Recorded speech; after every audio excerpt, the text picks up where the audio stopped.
Check, check. Check, check. Are we rolling? We're rolling. Let's roll. Excellent.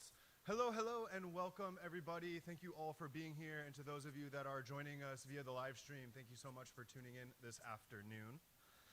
Today is a very exciting day here at the U.S. Cyber Games program.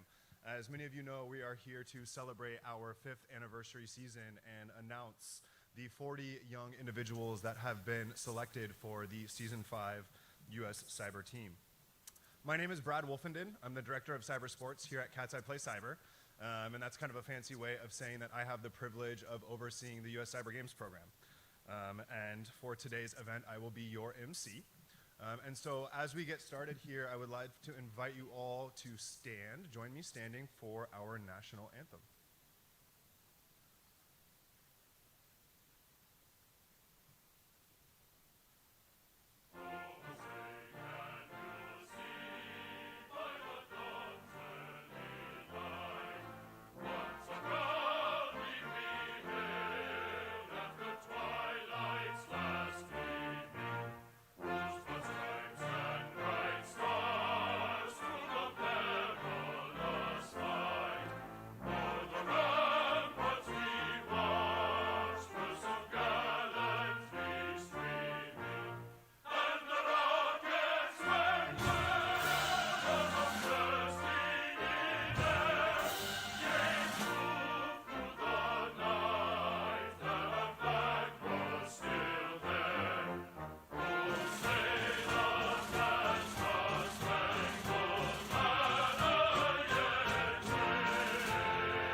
Excellent. Thank you very much. So in terms of today's event, we have a very packed agenda, bringing this to you live from Washington, D.C., the District E facility here powered by Ticketmaster. We are going to get started with a fireside chat between the Commissioner and CEO of Cat's Eye Play Cyber, Jessica Gulick, and myself. We'll talk a little bit about our journey over the last 5 years. As I mentioned, today is a celebration of 5 years of the U.S. Cyber Games program. We'll then transition into our keynote speaker before another chat covering all things cyber competitions and games and esports, specifically in academia and kind of focusing in on the K-12 space. And then we'll take a look back at the path to the draft, looking at all of the work these athletes put into qualifying for eligibility in terms of the Season 5 U.S. Cyber team, and some of the components that we look to analyze and evaluate from these athletes as we are composing the 40 that will make up our Season 5 U.S. Cyber team. And then we'll get right to it. We have 8 rounds. 5 athletes will be announced per round, bringing us to our total of 40. And then we will close things out with a bit of a draft recap. We've pulled some really fun stats out of some of the athlete profiles, their applications, and some other pieces that they've delivered upon over the past couple of months in working through our U.S. Cyber Combine and some other events that we've been running leading up to today. So Jess, welcome. Thank you. Come on over. Join me. Excellent. Brad, this is our 5th year. And it's been quite a journey since we first started. I can say 5 years ago, we weren't really sure where this was going. It was exciting to get a team together, get some coaches, and then head on over to Athens, Greece, and meet our international counterparts. And since then, it's been kind of a whirlwind of lessons learned and improvements and exciting moments, and I'd say memorable moments as well. What do you think? It's just been a fantastic journey, and so many faces here in the room, and I'm sure many others online that have been believers in our mission, in our vision, and the impact that we're able to deliver. And so first and foremost, just want to thank all of our partners and sponsors, thank all of our athletes, thank all of our coaches and mentors that volunteer their time to really contribute to this program and make it what it is. And as just mentioned, it's been a journey, just that, as we launch our Season 5 initiative and announce the team today, just kind of looking back at the incredible amount of growth. I mean, I think at this point, Well over thousands of individuals have come through our program and really continue to influence the direction that we're going, providing valuable feedback in terms of how we can continue to keep our finger on the pulse in terms of emerging technologies and so many other components of the cyber competition space, to not only make us competitive technically when we're heading to some of these games, but also to ensure that we are graduating alumni that are well-rounded and well-qualified from so many different perspectives. And looking back at season one, I think I came on board just as season one was getting started, and one of the first kind of tasks that I was engaged in was identifying some of our coaching staff. And that was such an eye-opening experience. And we have coaches and mentors that have been with us since day one that are still part of the program, and seeing them stick around and contribute that kind of legacy institutional knowledge has been incredible.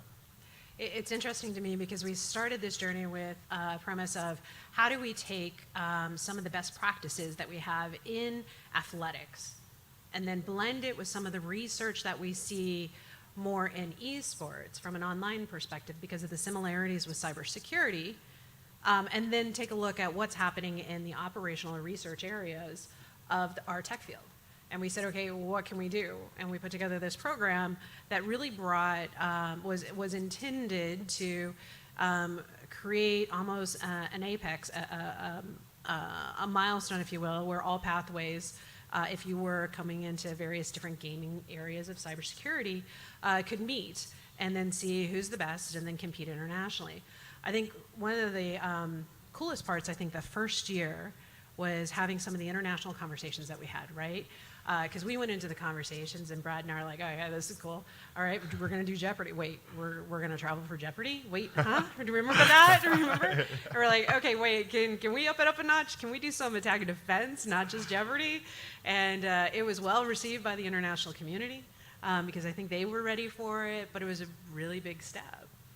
And then we were thinking about how do you train, how do you get coaches, et cetera, and what happens? Some of the little stuff was, how do you get these early career brilliant minds ready to travel internationally? Do you have a passport? Some of the basic things, right? Remember? But it's been pretty cool. Yeah, and I think, you mentioned a lot of the collaboration that we have the privilege of engaging in internationally, and a big component of kind of kicking off the U.S. Cyber Games program was the opportunity to build this program, to form this team, to send to compete internationally.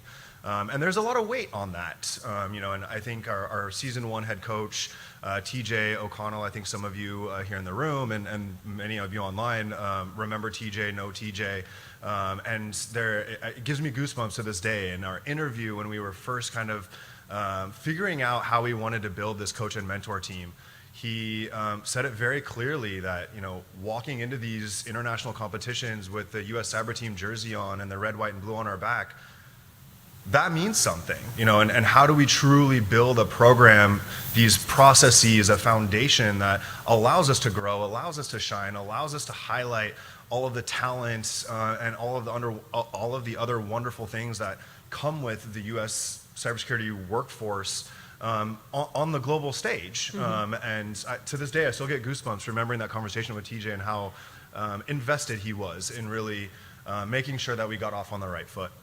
Oh, wow. Absolutely. What fascinates me most, I think, about the last 5 years is the training aspect. I remember coming into this, I'm like, okay, we know how to run CTFs, right? We can recruit a team, that makes sense. We get the sport aspect, et cetera. How do you train gamers to be cyber athletes, right? And I had this we gotta have a sophisticated training plan and all this stuff. And I think coming into the coach interviews this year, Brad and I are like, so are you willing to play? Because when it comes down to it, no, seriously, I know you're academic or you're an expert in your career field, but can you roll up your sleeves and actually play the game with the players, with the athletes? Get in there with them, because that's the best way to teach, and that's the best way for them to learn. And so to me, it's kind of funny that we come almost full circle, right? And it's about playing the game. It's about playing the game.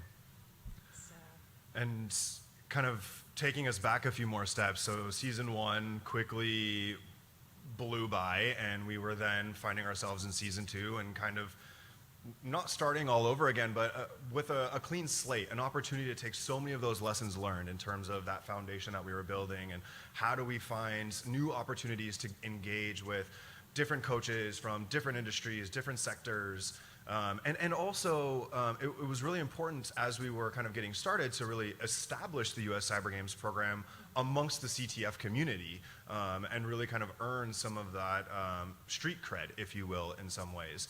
And so having the opportunity to collect feedback from our season 1 athletes to really influence kind of our next few years and seasons, that was our first chance to hear directly from the young individuals in our program what they liked and what they didn't like and what they want more of, and how we can better support them through this journey, through this process of representing the US at these international competitions. And Oh, no, go ahead. and season 2, we also had the privilege, AKA pressure, of hosting the international competition in San Diego. I think some of you in the room were actually there with us, probably some of you online too. San Diego was my hometown, so I was very excited to bring the US Cyber Games program and our iteration of the ICC, the International Cybersecurity Competition, to San Diego. Very fortunate to work with some incredible partners in MetaCTF and Chinny and others, Tribota, to execute on some of the kind of technical components and the competition environments, and then just see so many young individuals, bright-eyed, bushy-tailed, just ready to dive in head first, coming into this competition with so much excitement and so much passion. And it really was just kind of this pivotal moment for me of seeing how much impact is truly the result of all of the work that goes into this. Absolutely. Some of the memories I have from season 2 is, one, we transitioned from having TJ as a head coach to Ken as a head coach. And if you know TJ's background, government and academic. And then we went to military and commercial. And so we had a very interesting conversation during training camp where we went to Chicago, right? And we're at a track meet, and they're actually, it's a national qualifier. And we're training on attack and defense. And I remember Ken saying, going around to one of the groups that were actively practicing and saying, that's interesting. Have you thought about just using this off-the-shelf, open source tool kind of thing? And they're like, we don't have to create it, So it brought more of that commercial kind of flavor to it, which was a key thing. But I think you brought up the IC3 in San Diego. And it was a pivotal moment, I think, for our nation, in the fact that we were able to, as a collective team, both teaming with ICC, put on something that was pretty fabulous in terms of blending more of that e-sport kind of feel to it, right, with the athletics. And it's funny, all that going on, and we had the world team replacing Team Africa because of some logistical challenges and such. But all I remember is the one thing we didn't plan for was breakfast of the first day. Do you remember what happens? So we're having breakfast. Oh my goodness, I'm forgetting Hilton, the hotel. I draw a blank, but it doesn't matter because it's all outside buffet. And we're all sitting there and we're ready to get the teams to go. And what happens? A flyover. Can you imagine? We're like, yeah, we planned that. The US planned that for this game. We had the flyover, so it was fantastic. And then I remember you had all the teams kind of collectively in that big foyer area, and then they had to walk in, kind of thing for music and stuff. So we had a lot of fun. If you haven't seen some of the video footage of the IC3 in San Diego, I highly recommend you check it out. It was such a cool event. The vision really came together in terms of kind of the space that we were able to create.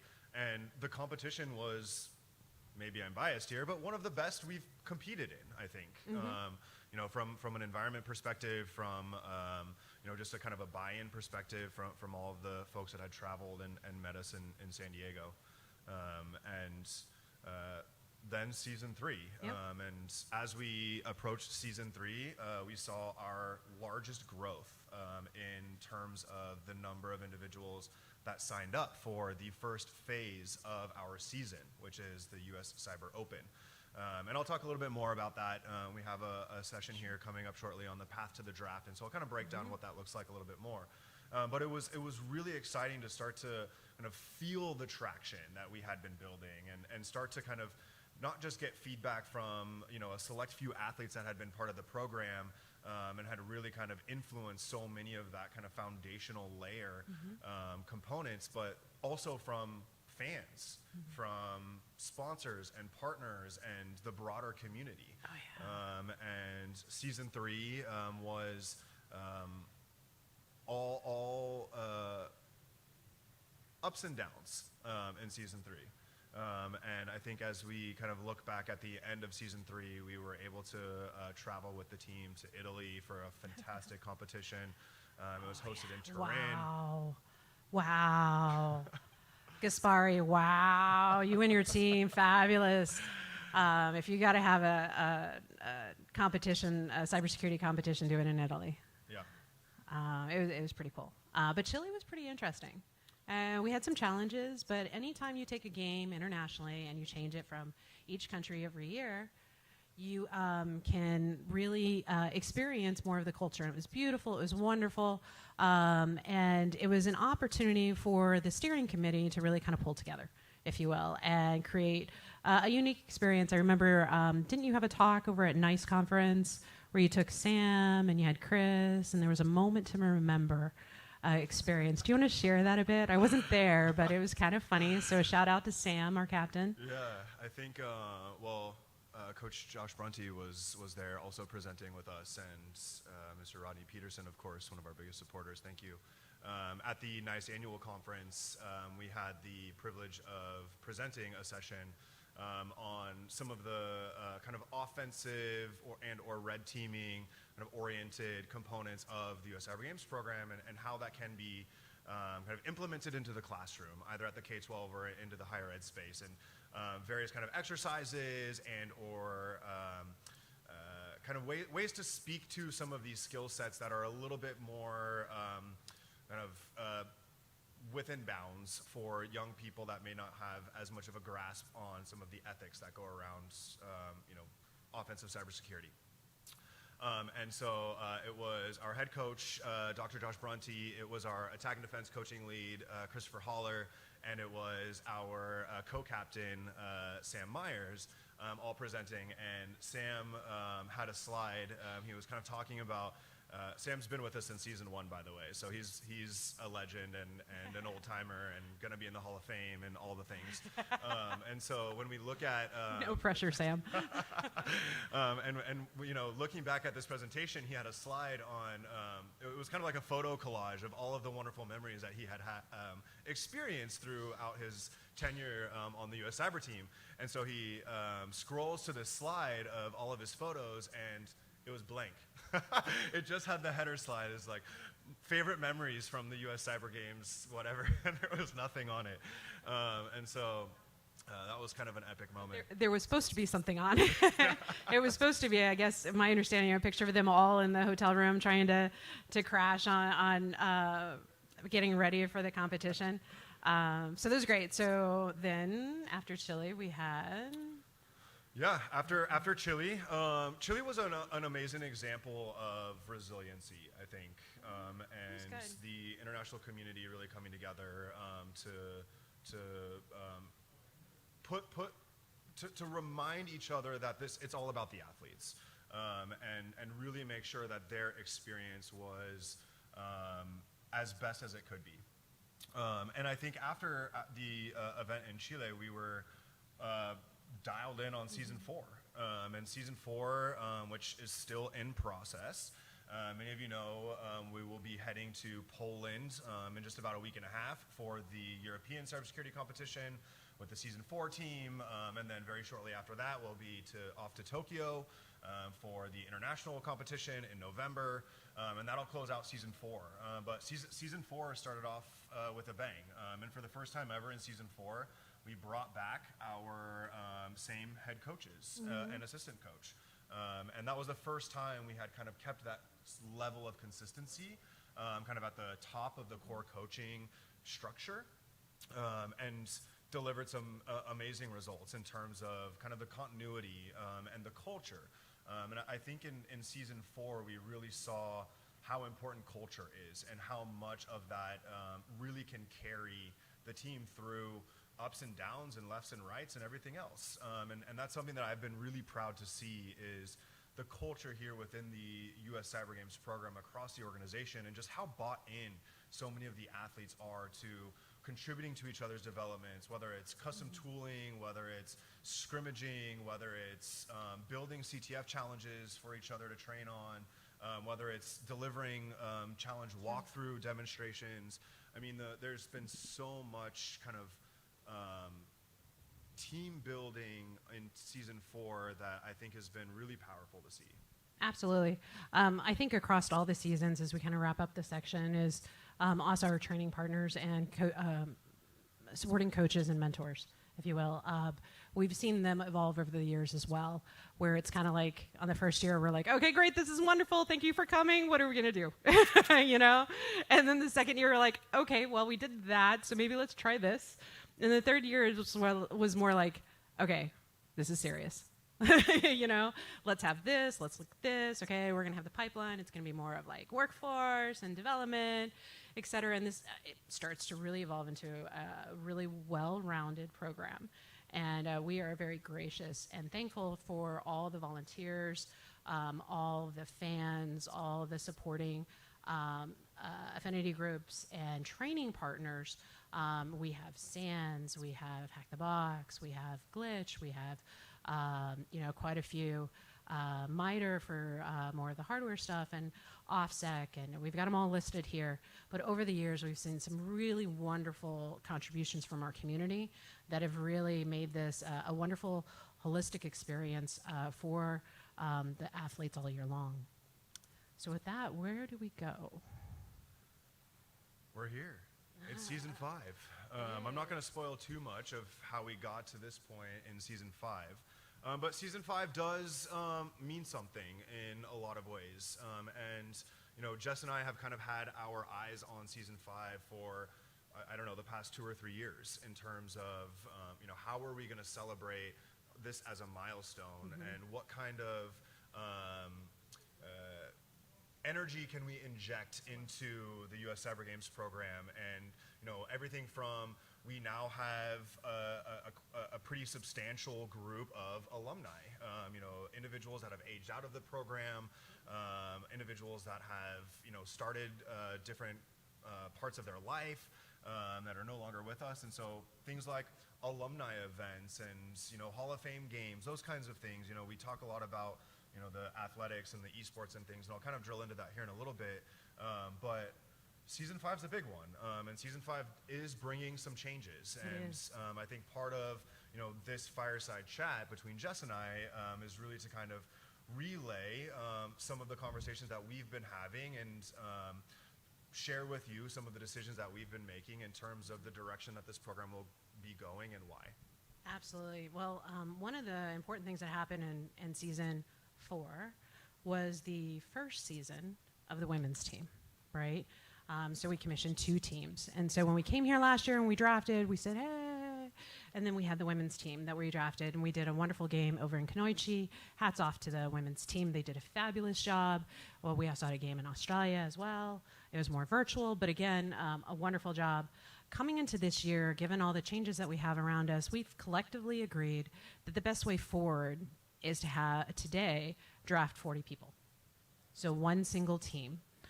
That single team will collectively be 40 of the best talent that we've come across the nation, coming together to form a team that is not just drafted to play at the European Cyber Challenge or the International Games, but we want to expand the schedule. So we want to bring all the athletes together and train them with our wonderful groups of coaches and mentors and training partners. And then what we want to do is make sure we have a nice breadth of talent so that we have the flexibility of a national team to represent both domestically and abroad at a variety of different games. So we hope to expand the schedule by attending some other games yet to be completely finalized, but to give you some examples, perhaps things like the MITRE ECTF, which is known for hardware security, perhaps PCDC, perhaps some other games or participating in various different conferences and hosting our own games. And what this will do is that this will start to form a season, right? An ability for the team to be able to play again and again and again in different variations and different formations for different niche skills, but to allow them to form as needed. So in some cases, we might go to the Canadian finals like we did this past year, but that would be more of full-time students. So we need to look at the 40 team and say, okay, what's the best group to go with out there that's full-time student? We may go to perhaps Dublin and say the women's team, and well, there's qualifications, you gotta be a woman, so let's get the best women we can together from our team and put together a coaching team and go after it. So we can form teams as needed from these 40 players. And the beauty of this is that while we have a very nice organized coaching structure, this allows that some of the coaches can say, you know what, I might support here from a program standpoint, but this game over here that I want us to represent, I'll take the lead coach position over here and just help this 5-person team, for example, go compete. And so this flexibility of best coach approach, right, and this one team aspect, we think is going to bring a lot of strength because what we've noticed is when we brought the two teams together at training camp about a year ago, there was a dramatically different feel to the camp because we were bringing in such a mix of folks with different experiences and interactions and interactivity. It was just a really wonderful experience. So this year we plan on doing some things differently. We're going to test some different things, work with the coaches and the captains and see what we can come up with. And we believe that not only will this increase morale, give them more opportunity, perhaps let prospective captains in the future lead a few captain opportunities for the smaller games. There's a lot of flexibility and ability to not just worry about, okay, we've got 30 people, here's the 17 that are going to play at the finale kind of thing. Now we can look at opportunity for all 40 people to participate various different aspects of the program. So yet to be seen on the specifics. We're all working very actively with it. But how was that? Did I hit all the areas? Anything there? Yeah, I think, just a couple of things to add. Just mentioned kind of the expanded schedule, and we kind of dipped our toe in the water a little bit with season 4 in terms of being invited out to RSA, for example, to host a CTF on Thursday of the RSA conference. Having opportunities like this where we can continue to kind of create experiences and opportunities for the individuals on the U.S. Cyber team is becoming more into the kind of focus and into the long-term plan here. We're constantly looking for new competitions, new events, new conferences, domestically and internationally. So if you here in the room or anyone at home knows of somewhere that you want to see the U.S. Cyber team, let us know. I think a couple other things that I would like to call out in terms of season 5. Number one, just to touch on really quickly, the timeline for season 5 is looking much different. And Jess kind of alluded to this in terms of some of the previous International Cybersecurity competition comments in that the host country has a lot of the decision-making power in terms of kind of scheduling the competition, identifying some of the vendors in terms of the competition environments, deciding how that's all going to look. And so when we start to kind of take a step back and look at the season 5 timeline, it's a much more condensed timeline to the ICC, where we typically have draft day around this time every year, every season, and then we have until the following summer or fall for the ICC. As you can see with the season 4 team getting ready to go to Poland and Tokyo over the next couple of weeks. For season 5, the 40 individuals that we'll be announcing today, they will all be eligible to represent the U.S. at the International Cybersecurity competition in 2026, which will be in May in the Gold Coast, Australia. And so we have a much more condensed timeline in terms of the training.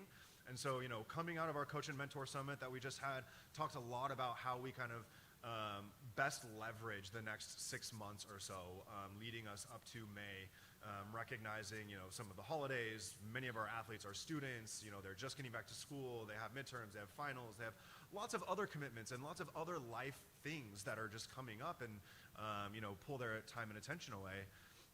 And so that's a big part of season 5, is really kind of re-looking at, how do we continue to create these new opportunities for our athletes, whether it is RSA or the NIST conference or DEF CON or, international travel, building that into the schedule. And then I think the last comment that I will share about season 5, and this is kind of a piece that's come to us through both sort of observations of our athletes in competition and also feedback from our coaches and mentors and our athletes themselves, is looking more at some of what we kind of refer to as athlete skills or interpersonal skills. And interpersonal skills that are more specific to cybersecurity competitions. So things like time management and problem solving and cognitive endurance and being able to kind of recognize when you've sort of hit a wall on a challenge or within a scrimmage and you need to pass things off, and what does that process look like, and how do we create playbooks or templates to really kind of support some of that side of the competition. And I know that's something that we've talked about kind of fleshing out for a while now, and I'm sure you have some thoughts on that. I love this part. This is an area where I'm focusing a lot of my research right now. In esports research, which we often look at to see, okay, we look at our own team and we're like, okay, we've got a 9-hour competition, and what happens in the 4th hour, the 5th hour? They get tired, right? They're maybe not quite as active, and their brain's not quite functioning the same way. What do we do? Do we need a nutritionist? Do we need to figure out, what do we do? To the point where sometimes at games we're like, they need candy. Bring the sugar kind of thing. But it's interesting. So I start looking at research, and esports has recognized in the last couple of years this concept called cognitive athlete, which is really, really fascinating, right? Because what is a cognitive athlete? And why do we care as security professionals? And when you start digging into it, this is where the drilling of game after game after game from weeks and weeks, and some of these players, they do it on their own, right? They are not only participating on our team, our national team, they are participating in 3 or 4 different teams, or they're trying to qualify for DEF CON, or whatever they can do, and keeping a full-time job or going to school. So it's pretty phenomenal. But what is happening here is that they are building something very special, right? They're taking all of the skills and capabilities and proficiencies that they're getting from the academic and from the job, and now they're blending their sport pieces into it, which is what? Their instinct, right? Their intuition, right? Their situational awareness, or in esports they call it game board awareness, their ability to start to anticipate, just like a quarterback might anticipate where the wide receiver is going to be, right? He's looking down the field and he's trying to see where does he throw the ball. He knows what the play is, but there's a couple different options, so what do? This is happening right now in cybersecurity. And what this means to corporations and to the world is, wow, at the speed of the evolution of the digital technology space and the weaving in of artificial intelligence, quantum, every emerging area that you can, we have some of the most brilliant minds across the nation doing what you're doing in operations, but doing it in a game. And so when they actually get to the job, when they get to the workforce, they're not just bringing the knowledge they have received from their professor, but they've applied it so many times in so many different ways that they're like, this feels like there might be an attack going on. It's like this ability to start seeing the indicators, or if this is the issue, then maybe I should look here, right? So it's pretty amazing. I know you're going to talk a little bit about later, but that's why we took a look at the combine and we said, we got to change this up. Anytime you talk about instinct and intuition, you start looking at sports, you start looking at, okay, so how do you build basketball, because I love basketball, instinct and intuition? You got to practice. You got to know who your team is. What are their strengths? What are their weaknesses? When do I pass the ball? Or how do I pass the ball? And then it becomes a matter of, not just a matter of what is your ranking on the top competition, games across the nation or the world. But how fast can you actually solve that challenge? And I know Brad's going to talk about it later. So we've got that depth, and we have the breadth, but now we have this idea of speed. So now I'm quite interested in this idea of this cognitive athlete. What do I think it might actually offer to our nation and to our workforce? This another dimension to that whole concept of defense and depth and breadth, et cetera. But how about defense and speed? Now there's probably a better word, there's smarter people out there, but time, data is perishable, right? Vulnerabilities are perishable in some ways. There's better words, there's smarter people to make them, but what we're seeing from our perspective is that this concept of a cognitive athlete is really quite interesting because it has different needs. It has different needs in the workforce, right?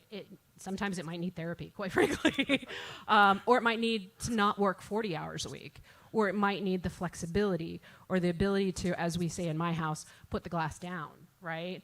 To use the other side of your brain. Smarter people, again, can have better words, but we're seeing this play out at the early career professional level through games. And what that means is that when they get to the workforce, they're not only ready to play ball, they're ready to raise the game. And I just can't help, I keep looking at this wall over here. And if you're not familiar with District D, it says raise the game. And, hats off to all the athletes over the last 4 years and going into the 5 years and beyond for raising the game, and not just at the US Cyber Games program, but all the CTF providers around the world. You are raising the game for security operations because you are putting it at different constraint levels, and we can do different exercises in a different way as a team, as an individual, et cetera. It's fascinating to me because it's not only impacting the practitioner, it's impacting the entrepreneur. Do you know how many new entrepreneurs we have in cybersecurity just coming out of school? It's amazing to me. I waited until, later in life.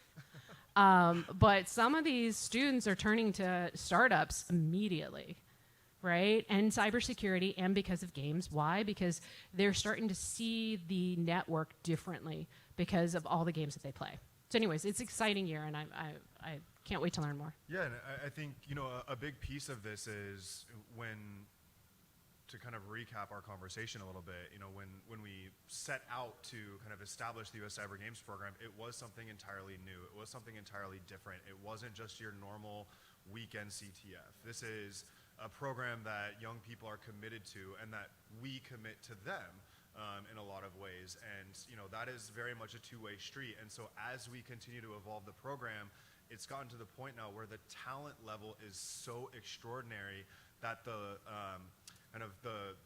level of error, or the margin of error, is so thin that it comes down to these kinds of things. It really does start to matter, which challenges are we looking at solving first, and who's responsible for that, and what happens when, somebody needs to go use the restroom, but they're in the middle of something really important that time and speed matters, like these kinds of components are starting to, we've gotten to a point in the US Cyber Games program where we can really start to hone in on the details and those little nuances that I think are going to really make a difference. And Jess, if it's okay, you brought up raising the game. Yes. And I think the next segment of our draft day event is our opening keynote. Absolutely. And I think at this point we would like to invite somebody to the stage that has raised our game and raised the game collectively here across the cybersecurity workforce development space, training, education, and everything else. Mr. Rodney Peterson, I can't thank you enough for believing in our mission from the get-go and all of the support that you've given to the US Cyber Games program over the past couple of years. So would love to invite you up to the stage.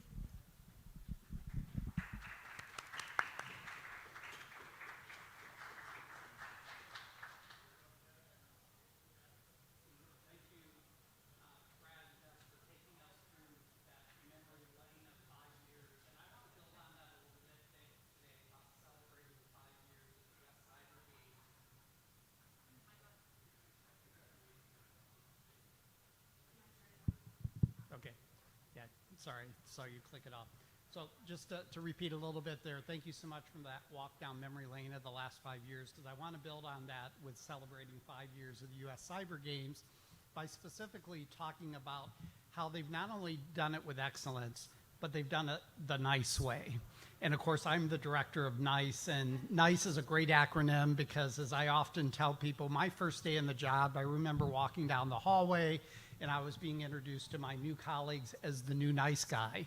And there's no harder aspiration to follow than being introduced as a nice guy, because then you got to be nice every day. But more importantly, if you're not familiar with the work that NICE does, because we do just stick with the acronym, you know, we're really about energizing, promoting, and coordinating a robust community working together. And US Cyber Games exemplifies that.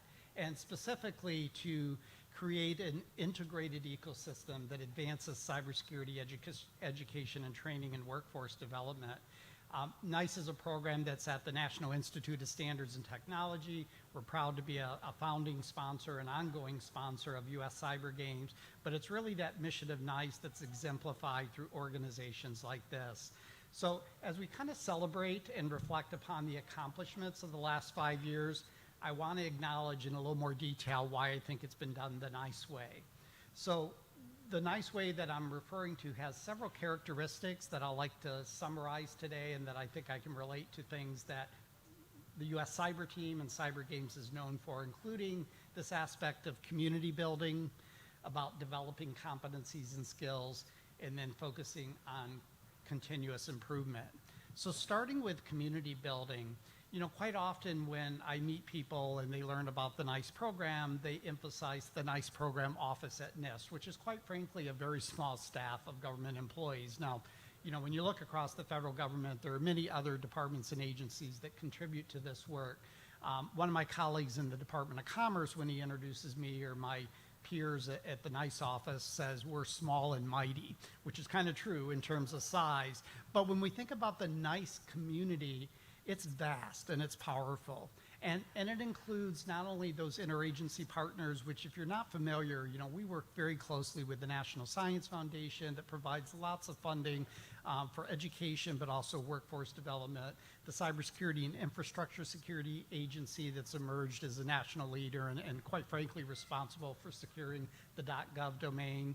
The National Security Agency, who historically has not only been responsible for national security systems, but also the National Centers of Academic Excellence in Cybersecurity.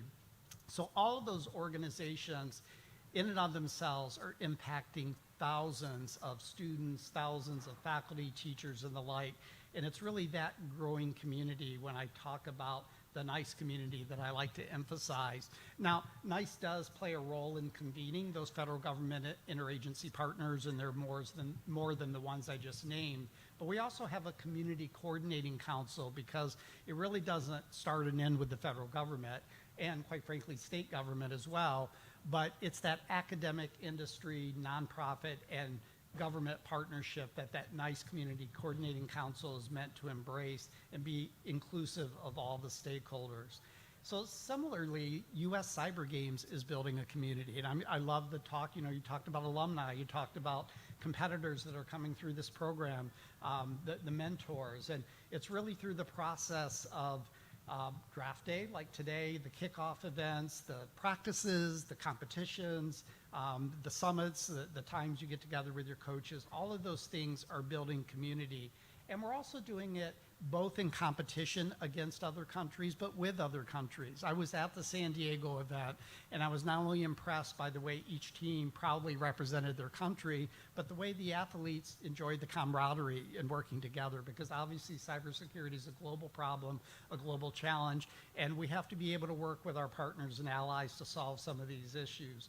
So what you're doing in US Cyber Game is largely contributing to that ecosystem that I talk about with respect to building a community that's going to have long-lasting friendships and relationships. And speaking of relationships, I want to say a little bit more about that as well, because, you know, relationships, next month we will launch October as Cybersecurity Awareness Month. The third week in October is our Cybersecurity Career Week. Both of those campaigns are really designed where cybersecurity professionals and practitioners want to keep America safe. They want to spread the word about staying safe online and what that means for students, what it means for family members, what it means for young, middle, older adults, and everybody across the nation. And also they want to introduce people to careers in cybersecurity, including, the young people that are involved in this program, the young adults from the ages of 17 to 25-year-old.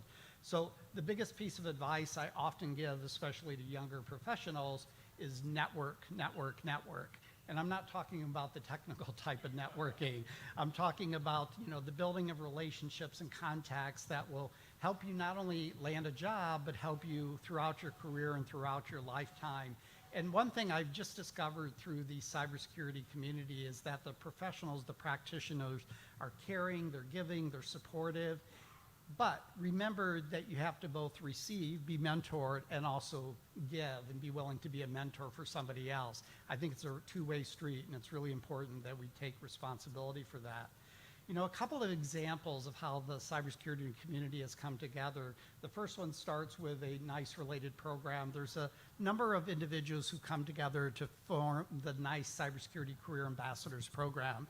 And these are individuals ranging from academics to practitioners to government individuals who really want to introduce people to careers in cybersecurity and to spread the word across the nation. They're presenting at conferences, they're speaking in classrooms, they're hosting students for fairs at their company or their organization, and they're participating and generally making themselves available to people who aspire to discover a career in cybersecurity.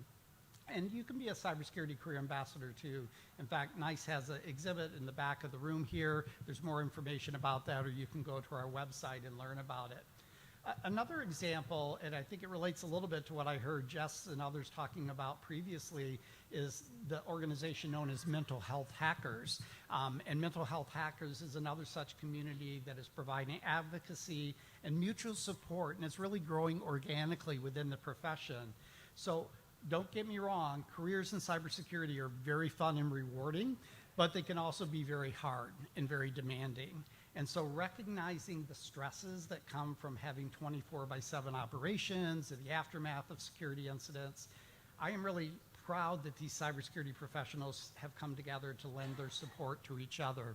So I bring that up just as another example of the extended NICE community and what people are doing across the country and quite frankly across the world. But that particular topic we're going to feature next week on October 1st as we kick off Cybersecurity Awareness Month. Our NICE webinar series at 2 p.m. Eastern Time will focus on managing burnout and finding balance in cybersecurity work, because we really appreciate the work that community is doing to address a pressing issue, quite frankly, in the community. So whether your community and experiences come through US Cyber Games or in the workplace, you'll discover that together is better, and that is the NICE way.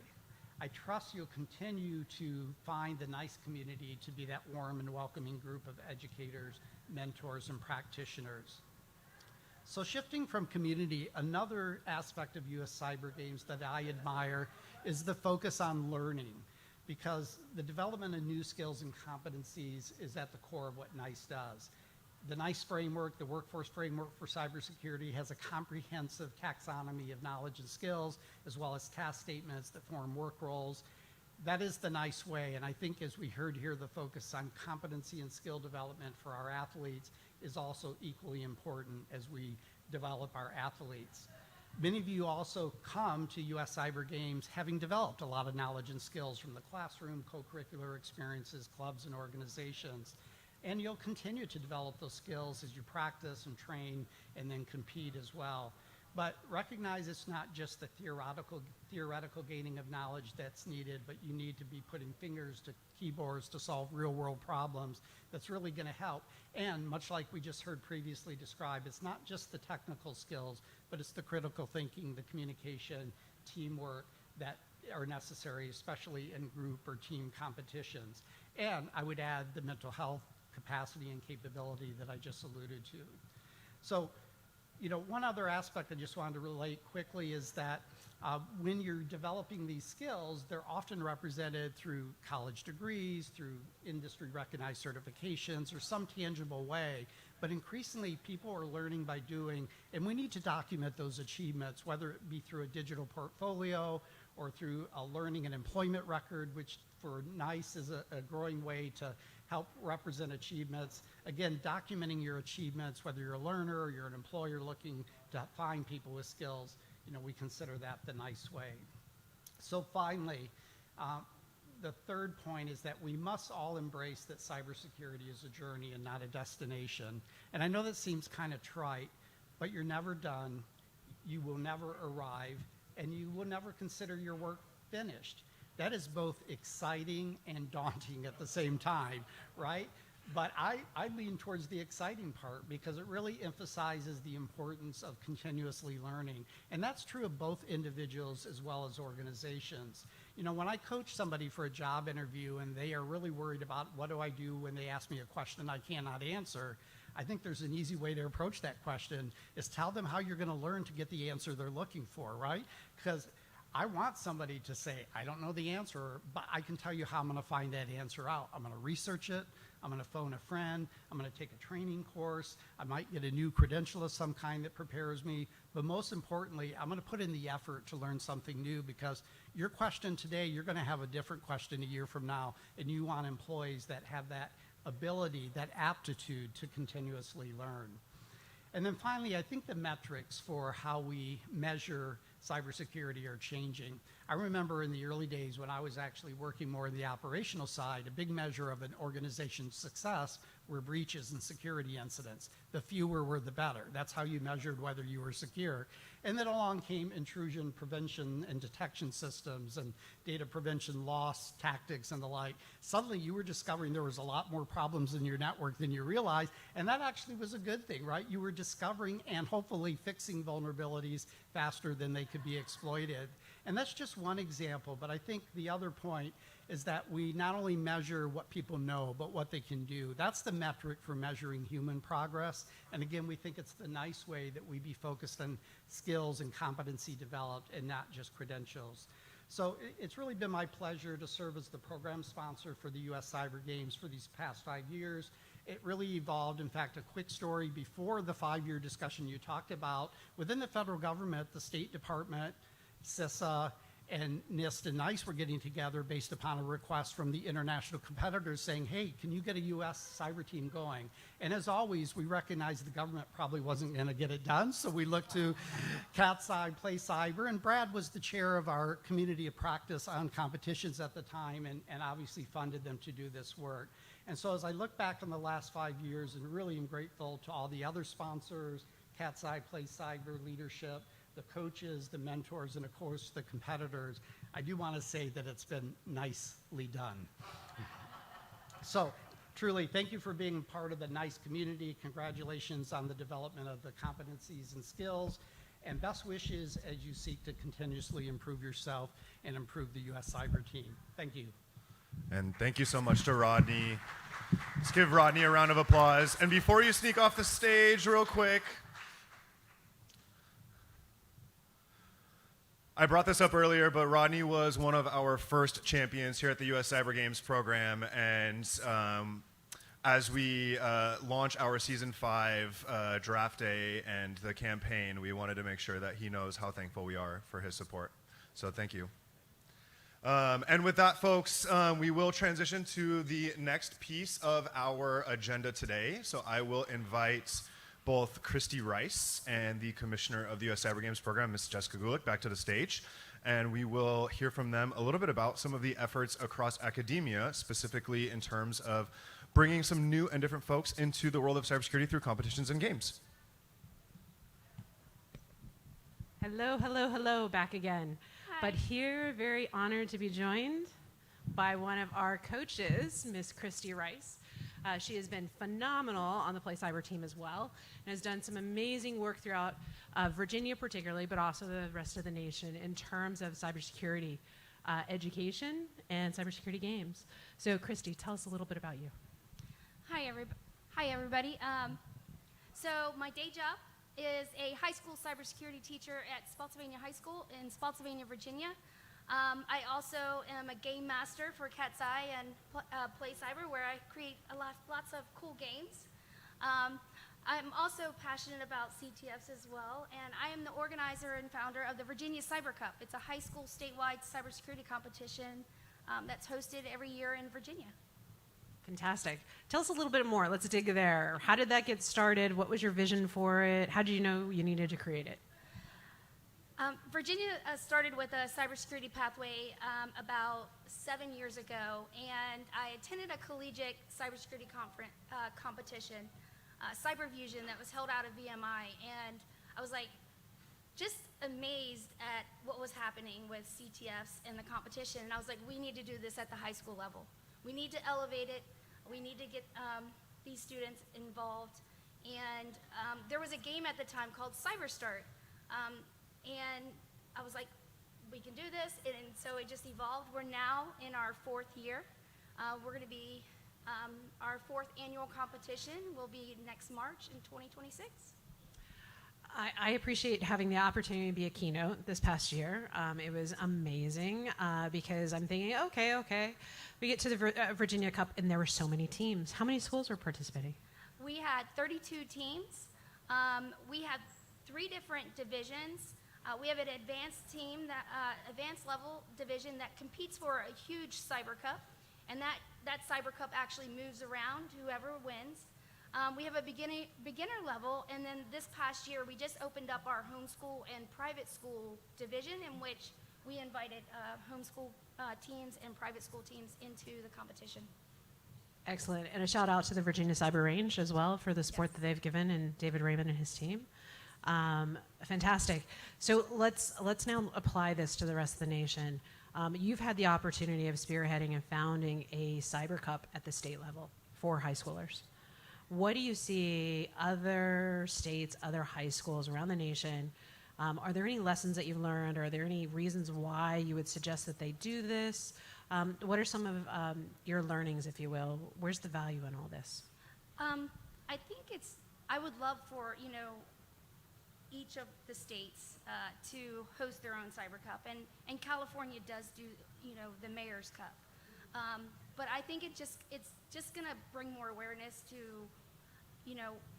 cybersecurity in general. It's a national priority, and we need to find these, cybersecurity workforce professionals, and this is just a great way of doing that. So I also had the opportunity of working alongside you, I can't talk tonight, at the most recent game we had in the District of Columbia, at the University of the District of Columbia. We had the 1890 Agriculture, Cyber, and AI, CTF. And one of the fascinating things that I really enjoyed about working with Christie is it wasn't just your typical CTF, Jeopardy style. There were these, what did you call them? What was it? IRL challenges in real life. Tell us about that. So I'm big on IRL challenges, basically to bring a different level to the CTF. These are challenges that are in person that the CTF teams have to interact with. It could be lock picking. We've had some RFID hacking challenges. We even have it's a cyber matrix board that they have to hack at Virginia Cyber Cup, and a couple teams did hack it. But it just gets them moving, and then also we had a cyber escape room. It just brings a different level to the game, and watching the teams work together to solve these challenges is just amazing. It just brings a different level to it, and like we had stuffed cows that were chipped, and they had to go around and had to solve the riddle from the CTF challenge and match the RFID tag with what was given. And then we also had NFC tags at all the sponsors. So we got the athletes up out of the chair to go visit all the sponsors as well. And they just used either a Flipper Zero or they just used an NFC tool app on their phone to, find out the flags. It was great to see Capture the Flag challenges, an event with your escape room, your lockpicking village, your various different IRLs, but applied to a very specific agricultural industry. And we really focused in on the technology at a farm in the U.S. And to have some of these, again, brilliant minds coming from 19 different historically black colleges really represent, right? But they got this wonderful experience of realizing that there was quite a bit of artificial intelligence being leveraged in today's farms and in today's food supply chains. And so working with our partners over at GT Edge AI, who provided the AI platform and then also hosted the CTFD, we got to see the students really kind of apply some of this knowledge in different ways. What was kind of your observations about, focusing in, if you will, on agriculture with an actual game? I would say one of the new upcoming fields is cyber biosecurity. And I actually put a Facebook post out about wanting to visit farms because I do my research. And I got to visit some really cool farms to see the technology because I didn't even think about it. And, I think protecting our food supply is important. And, you can't have your milkers going offline because they won't milk the cows. And so just, it was amazing. So there's 2 points. One kind of surprised me, and the other one is like I was expecting it, but it's kind of cool, and that was a career, going towards careers and early career jobs and stuff that you can get with this experience. But here we go to these international competitions, and we go to these domestic competitions, et cetera. I have never been to a Capture the Flag event that had the coolest features of having a roll call of colleges and teams. The amount of energy in that room, the amount of college sass, if you will, was freaking amazing. Yeah. They brought their colors, they brought their cheers, their chants, they brought the attitude, they brought the energy to the room, and they were playing cybersecurity. It was so cool. But, of course, that's just me, right? Bringing that sports, almost like that college football aspect to it. Go Alabama, by the way, they did take first place. Yeah, and some of them were not cybersecurity students. Oh, yeah. Like, it was a mix of ag students and cyber students. So it was so great to see that mix and to see agriculture students wanting to learn how to do cybersecurity stuff for this competition. And they were just Googling away, and they're like, oh, am I allowed to Google it? I'm like, yeah. It's like, go for it. It was cool. We had USDA there, and guess who else showed up? Somehow NASA snuck in the door. Why did NASA sneak into the door for agriculture? It was kind of amazing. But it was a moment. It was a moment. That was, kudos to everybody who helped make that happen. Really appreciate it. Also to the 1890 Foundation that spearheaded the whole program. What was really important to them when we talked to the deans and we talked to the staff from the different colleges, and I'm sure our coaches can talk to this because they live it every day, was the career opportunities that were really starting to become possible, right? When you bring students that are cyber or data or AI or agriculture together, they're like, oh, my job requires what? That I could do this, or I could do that, or I could do this.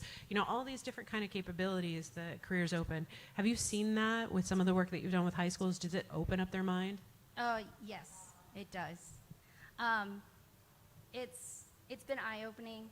I try to get students to go with me to all these events. I try to get them out there to experience things. We've gone on field trips in which they needed a background check. And so then now they're like, oh, I need to start getting rid of some of this because eventually I'm going to have to go through this background check for real. And it's just elevating their experiences by putting them out there, showing them what's available.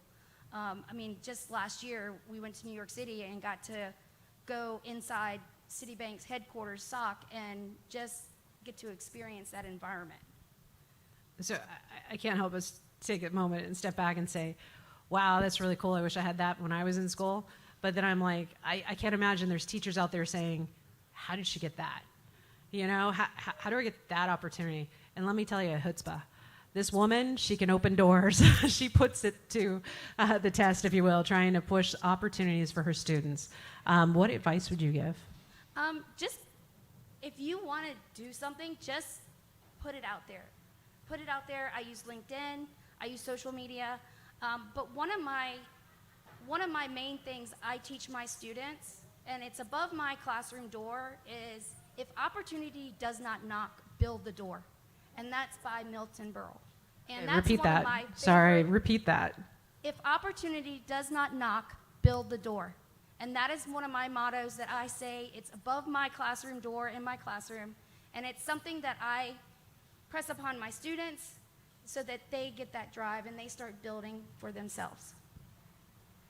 What about for yourself? Where are you going? What are you going to do with your life in terms of cybersecurity? Haha. By the way, this was not on the plan for the questions, so I'm totally putting her on the spot, but I have amazing regard and appreciation for this woman here. Where would you like to see some of what you're doing come to fruition? You know, what's your vision, if you will? I'm so blessed to be able to teach cybersecurity where I'm at. Like, I never dreamed, you know, United States Army, owned an ice cream store. Never thought I'd be teaching cybersecurity 12 years ago. And I just, you know, I'm blessed. So I will say that. I love what I do every day, and I think I share that passion with my students, and I share that passion with other teachers that I get to work with across the nation. And I think my energy is just contagious. And I don't know. Excellent. So you're gonna like open up some doors for the students to come participate and try out for the U.S. Cyber Team, right? Yes, yes. I actually have a nice talk, nice K-12 talk this December in Nashville, talking about high school statewide cybersecurity competitions. So, spreading the word, trying to get it out there across the U.S. Excellent. Excellent. Well, thank you. I think that really appreciate your time. Thank you for all the efforts, for the impact you are having on our nation and on the students. Thank you.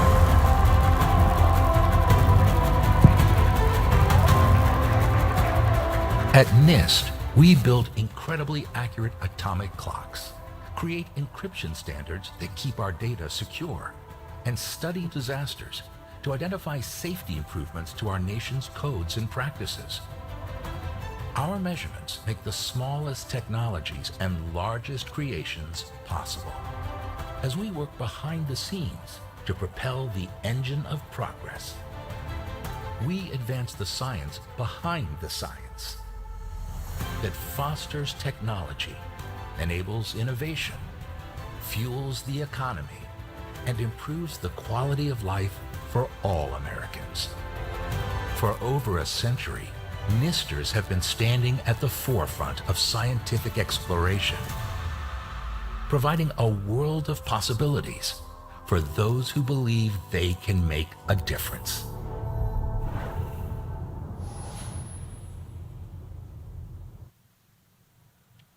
Alrighty, y'all. We are approaching the announcement of the 40 individuals that have been identified for the Season 5 U.S. Cyber Team. But before we get there, we've talked a lot about the athletes, we've talked a lot about the coaches and mentors, we've talked a lot about the various initiatives here amongst the U.S. Cyber Games program. Haven't done a lot of thanking of our partners and sponsors, because really the path to the draft starts with our coaches, our mentors, our athletes, and paying the bills. So thank you to the NIST program office and the collaborative agreement that we've just been so privileged to be able to carry out over the past couple of seasons. Thank you to Battelle, thank you to CISA, thank you to Nightwing, and so many others that have really kind of jumped on board. For the next couple of minutes, I want to focus on the timeline and how much work, how much energy, how much effort, and how much expertise has gone into pursuing a spot on the U.S. Cyber Team and how we've gotten to today. So we start with the U.S. Cyber Open, we then move into the Combine, and we end up at today's draft day. So what does that look like? To kind of set the stage a little bit, you've heard this from Jess, you've heard this from me, but our stick here at the U.S. Cyber Games program is really built around the fusion of cybersecurity competitions with esports and athletics. And there's so many reasons as to why we've chosen this path. We're going to fuse these components and the golden threads that really exist between cybersecurity professionals, professional athletes, and professional esports players. You know, when we look at kind of the journey over the past couple of years and really establishing the program, so much of what we learned is being able to have conversations at the dining room table amongst individuals of influence in young people's lives starts with kind of demystifying a little bit of the path towards cybersecurity. So when we start to talk about the US Cyber Games program in terms like seasons, we refer to the individuals in our program as athletes. We have scrimmages, we have competitions, we have training camps, etc. We bring in some of that lingo that's maybe a little bit more familiar, that allows parents, that allows coaches, that allows maybe religious leaders or other after-school program leaders to have conversations about pursuing a career in cybersecurity with young people when they're still making up their minds. I think it's a lot easier for parents and others to have conversations with their kids about how to become a lawyer, how to become a doctor, how to become a fireman, or how to join the military. And it's much harder to have those conversations about cybersecurity. There's not a lot of kind of widespread knowledge around what does a cybersecurity professional actually do, and how do we start to develop some of those skills. So we bring in these aspects of traditional athletics, and we bring in the aspects of esports. We live stream some of what we do. We really emphasize some of the interpersonal skills, or those athlete skills, kind of the game board awareness, the cognitive endurance, and some of the things that Jess had talked about earlier to really kind of reinforce a lot of that messaging around our program and how we're looking to grow and recruit. Now, of course, when it comes to this fusion of cybersecurity competitions with esports and athletics, it's not just about the conversations that parents or other individuals of influence are having with young people. It's also about building the community in ways like what Rodney was mentioning in his keynote. It really takes a village, and there's so many different aspects of the world of cybersecurity, and it's one of the most highly evolving spaces in terms of professional occupations that you can find. Every couple of minutes there's some news headline about some new tool, some new threat actor, whatever the case is. And so as we continue to kind of build this community and have all of these different voices contribute to the development of the program, we can really ensure that the individuals coming through our program are not only ready to compete technically, but they're also ready to make an impact in the workforce. We've also talked a little bit about kind of creating additional pathways and what does that look like. And I really commend Christie and all of her hard work in the K-12 space, but so many other academics, educators, both at the K-12 level and at the higher ed level, that are really working to take what they're hearing from industry, from the government, from their peers, and bring that into the classroom to create some of these additional pathways. And what we've found is when we can bring some fun, when we can bring some excitement, when we can bring some extra kind of competitive nature to the world of cybersecurity, we turn some different heads, and we're able to kind of draw some interest of folks that maybe weren't considering cybersecurity as a career pathway before maybe they've gotten involved in the US Cyber Games program. And so as we continue to kind of move down this road, I wanted to set the stage a little bit with this esports and athletics piece because of another component that Rodney mentioned in his keynote, specifically data and metrics, and what that means in terms of our process for evaluating the individuals that are coming through our program, and where we kind of look at all of the different pieces that we've collected in terms of their application. We'll start here. To be part of the US Cyber Games program, it is required to submit an application. And this is something that we've enforced since day one. We've always required the athletes interested in pursuing a spot on the US Cyber team to submit an application. However, this year we've really kind of upped the emphasis of that application for lots of reasons. One of which is many of our current and former athletes have suggested that collecting more of this kind of information, this background, this experience from those that are looking to join the US Cyber team is important. And one of the ways that we've found that we can do that is through letters of recommendation. So this year, for the first time ever, for season 5, we allowed athletes to submit letters of recommendation alongside their application. And this application was pretty robust. It was no walk in the park. And we really kind of hammered home the point that we wanted the individuals that were interested in pursuing a spot on the US Cyber team to take the application seriously and really do their due diligence to put on paper why they deserve to be on the US Cyber team. And so not only is it the demographic information, of course, but we also ask the athletes to rank themselves on a scale of 1 to 5 on something like 40 or 50 technical skills within each of the core CTF categories. So that's cryptography, that's forensics, that's pwn or binary exploitation, reverse engineering, web, hardware, and then kind of a miscellaneous category, which is things like AI, ML, cloud, IoT, mobile, ICS, and lots of other stuff. We also asked them to upload or link formal score reports from other competitions that they're competing on.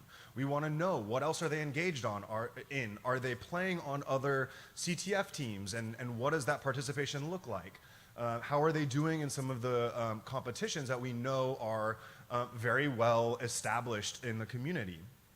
We're big believers of a rising tide lifts all boats, right? And so the more that our athletes are out there kind of practicing, putting their fingers on the keyboard and executing, the more prepared they're likely going to be when they come into the US Cyber Games program. We also looked at their GitHub repos and other kind of project-based work samples. And so as we were looking at the composition of the Season 5 US Cyber team, we were looking at what kind of projects does this individual take on as kind of a side task, just out of their curiosity or out of their own ambition. And how does that maybe relate to some of what the US Cyber team is doing in terms of building tools, in terms of maintaining competition environments, in terms of adding to our competitive advantage. And then we also looked at something that was new as well, was the CTF Challenge write-ups component.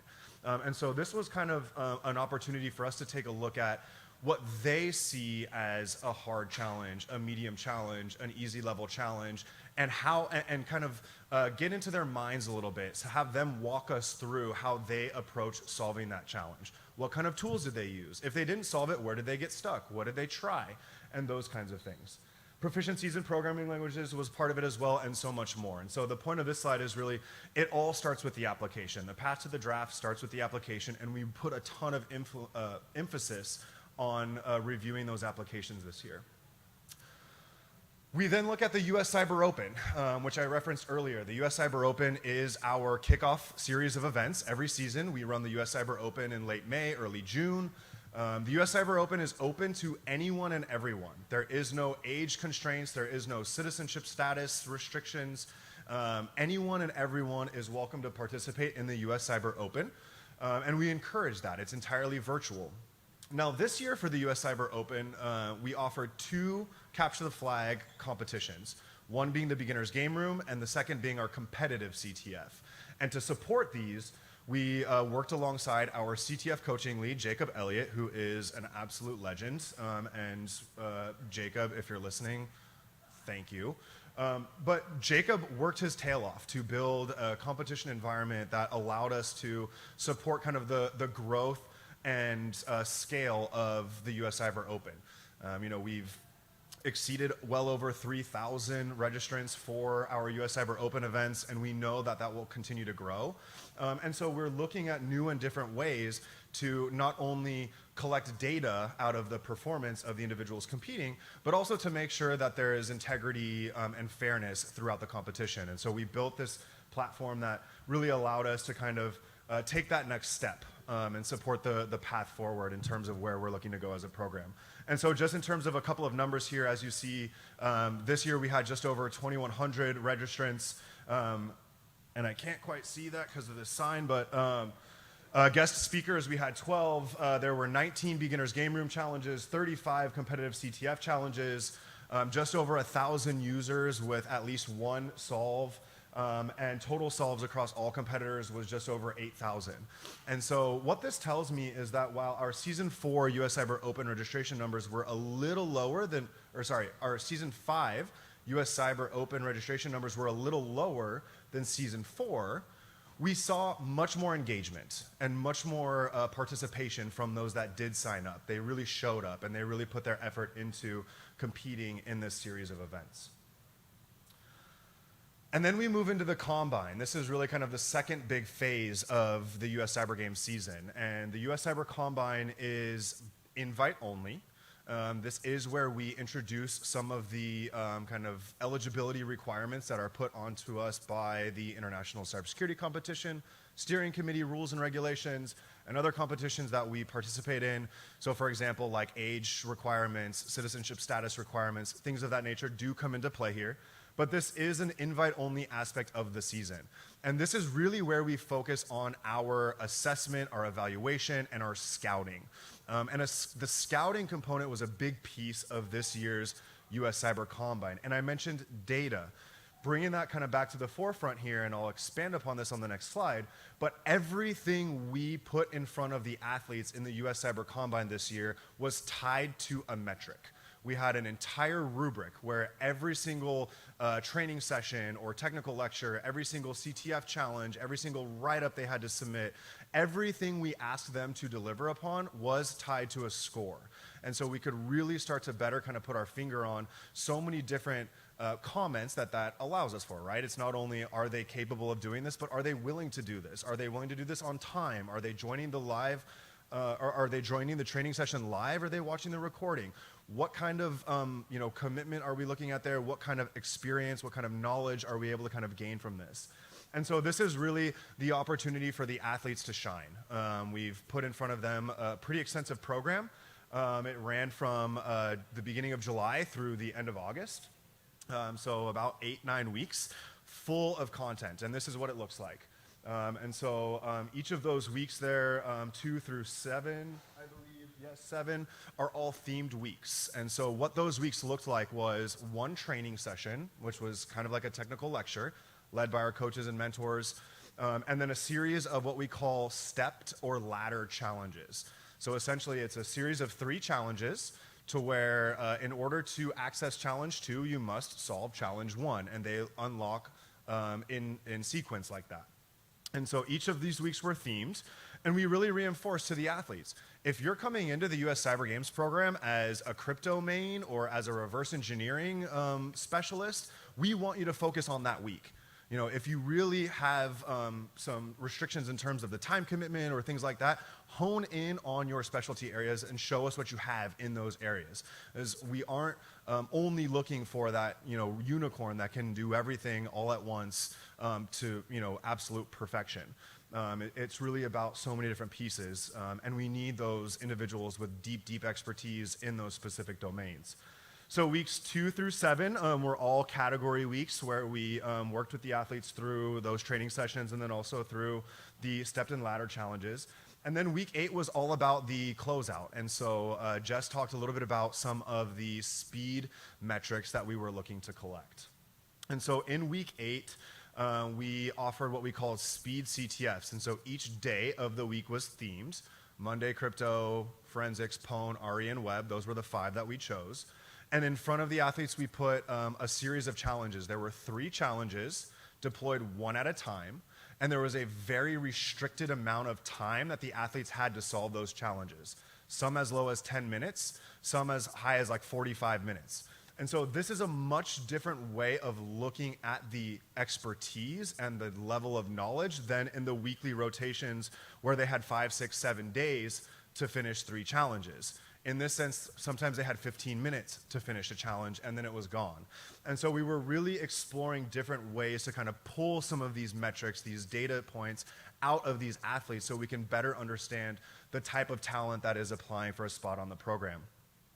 One of the other things that we introduced that was brand new this year with the US Cyber Combine was what we called cyber battles. And we hosted a couple on the Hack the Box platform. We hosted a couple on the Glitch range. But these were 3v3 battles, more focused on the attack and defense side. And this was really kind of all about not just getting the athletes working in small groups, but also creating kind of an additional level of competition and engagement, right? And so as we kind of put these individuals head to head in these teams of 3, this was entirely optional. And so it was really on them to sign up, to form their teams, to practice, to kind of figure out what the competition environment was going to offer, and make sure that they were successful. And so I put all of this in front of you because there's a ton of work that goes into this process on behalf of the athletes. They are investing a lot of time and they're showing off a lot of knowledge throughout this process, which makes our job quite a bit harder because we then get to interview them and we have to decide who makes the team. The last piece that is mandatory in terms of being eligible for a spot on the Season 5 US Cyber team is the athlete interview.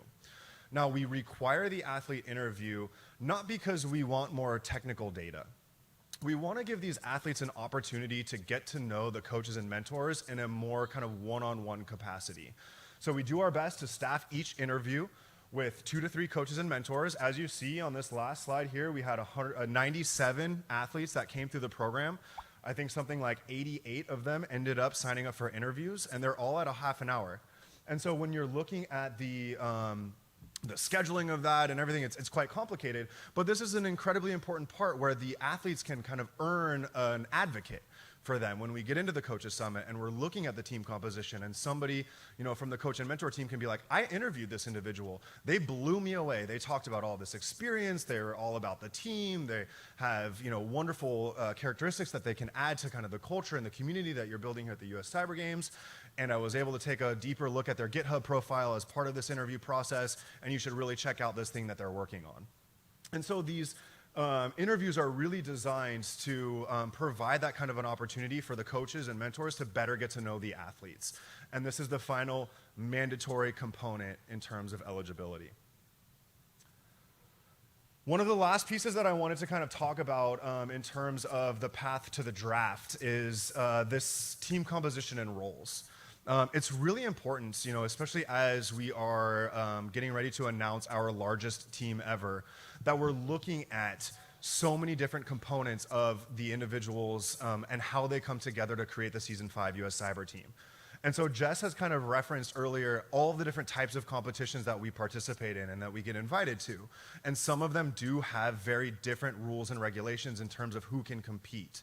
And so as we are building the roster, we have to keep in mind, if we're going to go to a competition that requires everyone's a full-time student or an undergraduate student or a high school student, can we support that? If we're going to go to a competition where everyone has to be under 22 years old, can we support that? If we're going to go to a competition where everyone participating has to identify as a female, can we participate? Can we support that? So these are some of the pieces that are moving around in our head as we're working on identifying the 40 athletes.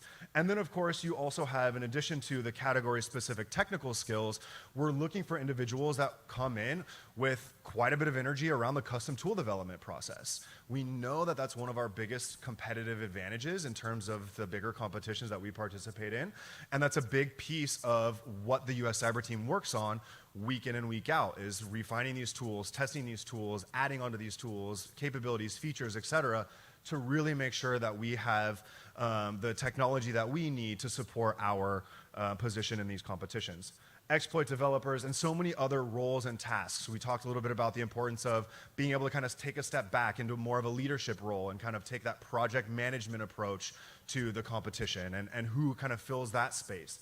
And so as we look at these 40 individuals that we're getting ready to announce here, keeping in mind there are so many different factors that went into this conversation, that went into these decisions.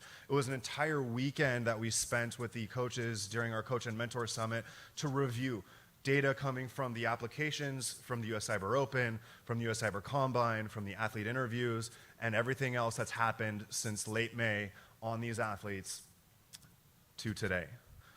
So that's a little bit about the path to the draft. Shall we get to it?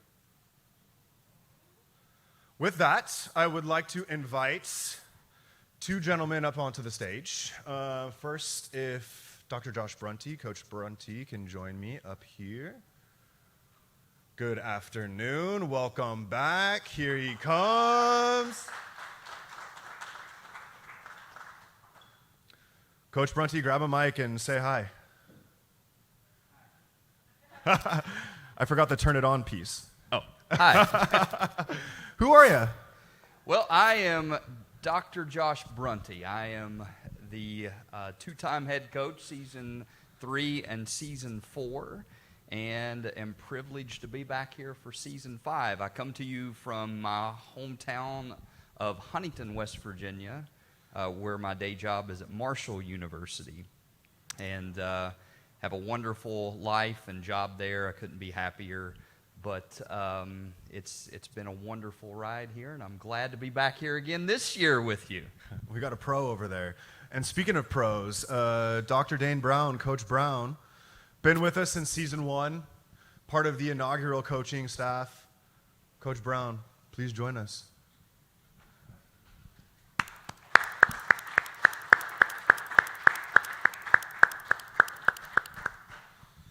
And Coach Brown, if you wouldn't mind, grab a mic, turn it on, and tell us who you are.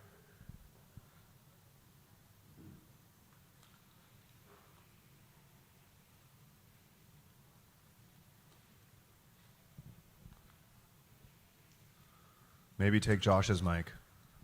Yeah, I'll just do yours. Okay. Hello, everybody.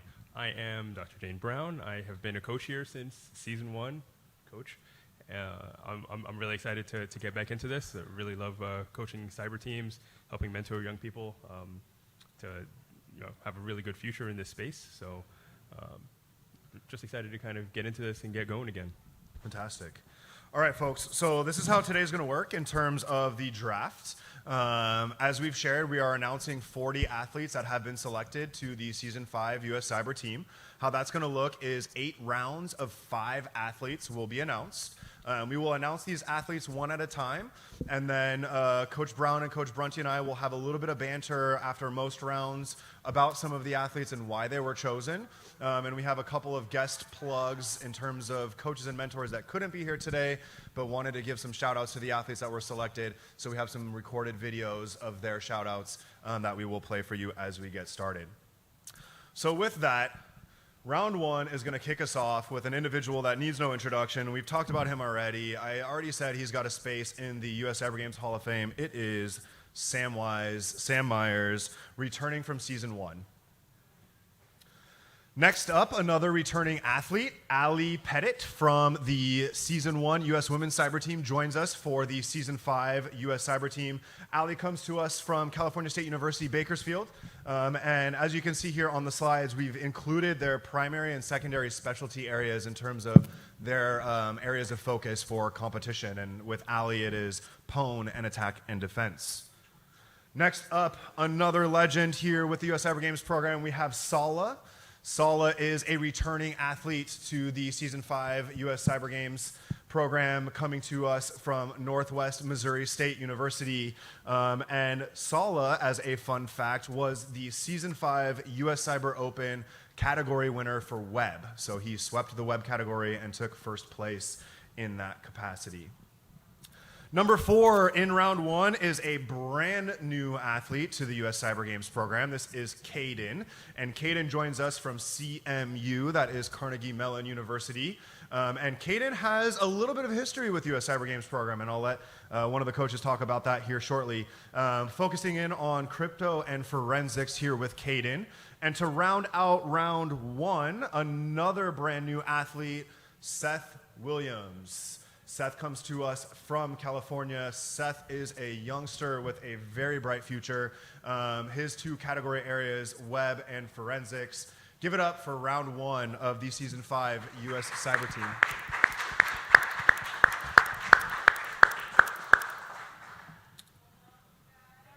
With that, I mentioned we have a couple of video shout outs, so I'm going to run through a word from our attack and defense coaching lead, Chris Haller. Hi everyone, I'm super excited to announce our selection for Ali Pettit. She's a returning athlete from the U.S. Women's Cyber Team, and she has a primary competition specialty of pwn and a secondary for attack and defense. She's competed in the International Cyber Games last year to help the U.S. Women's Cyber Team place 2nd overall.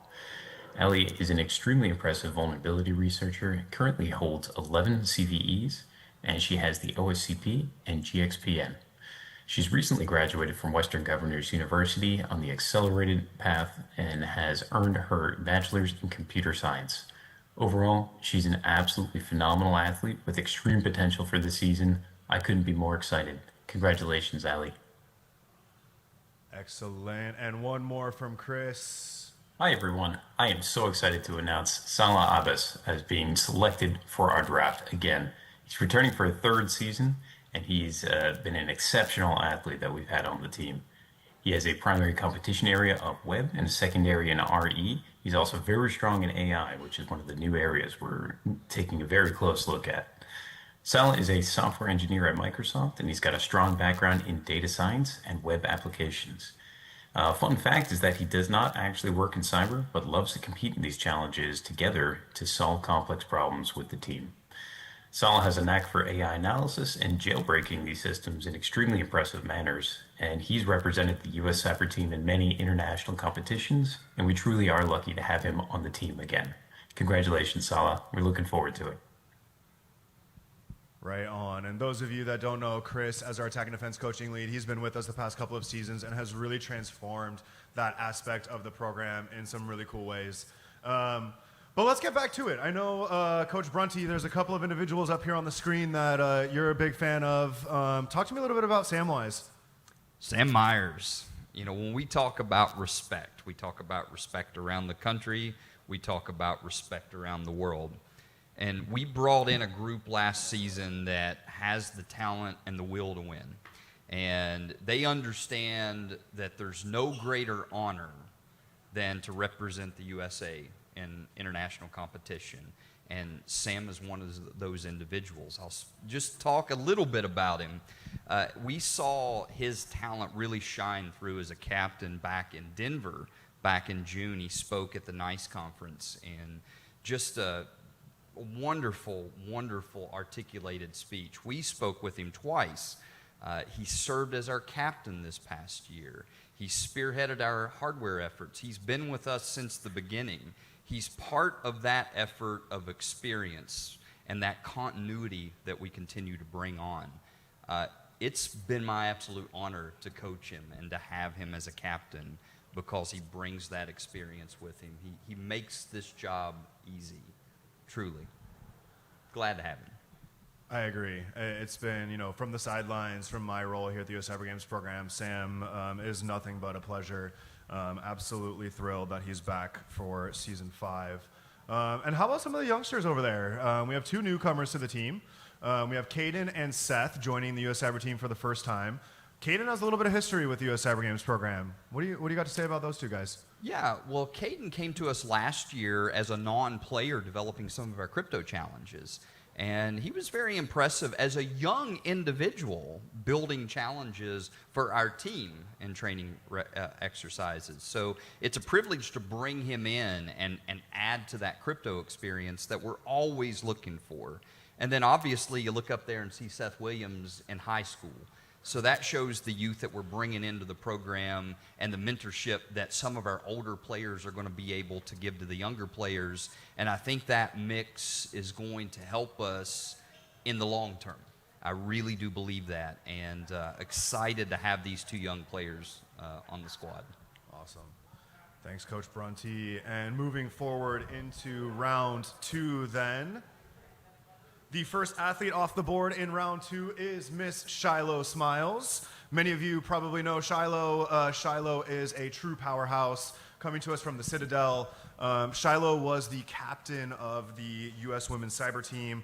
I will leave more comments on Shiloh to the coaches. They know her better than I do. But the next one off the board goes by Strelick. Everybody knows Strelick. Bryce, congratulations and welcome back. Third pick of round 2, Alex Zhang. Alex comes to us from Texas A&M University, and Alex is a reverse engineering and crypto main, and he has been with us for both season 3 and season 4. Next up, a new athlete to the US Cyber team. Congratulations to Austin Stitz, coming to us from UNC Charlotte. Austin is one that has come from our pipeline program, which we haven't talked too much about, but I will share a little bit more about the pipeline program later on. And Austin has just shown an incredible level of commitment and drive and focus in addition to the technical skills, specifically in web and forensics. So welcome to the team, Austin. Congratulations. And last but very much not least for round 2, we have a young man named Galen Shoup. Goes by Goofables. He is over in Europe now, competing with some of the other US Cyber team athletes in Italy at a competition there. So I think he might be tuned into the live stream. And Galen here with specialty areas in attack and defense and reverse engineering. Round of applause for round 2.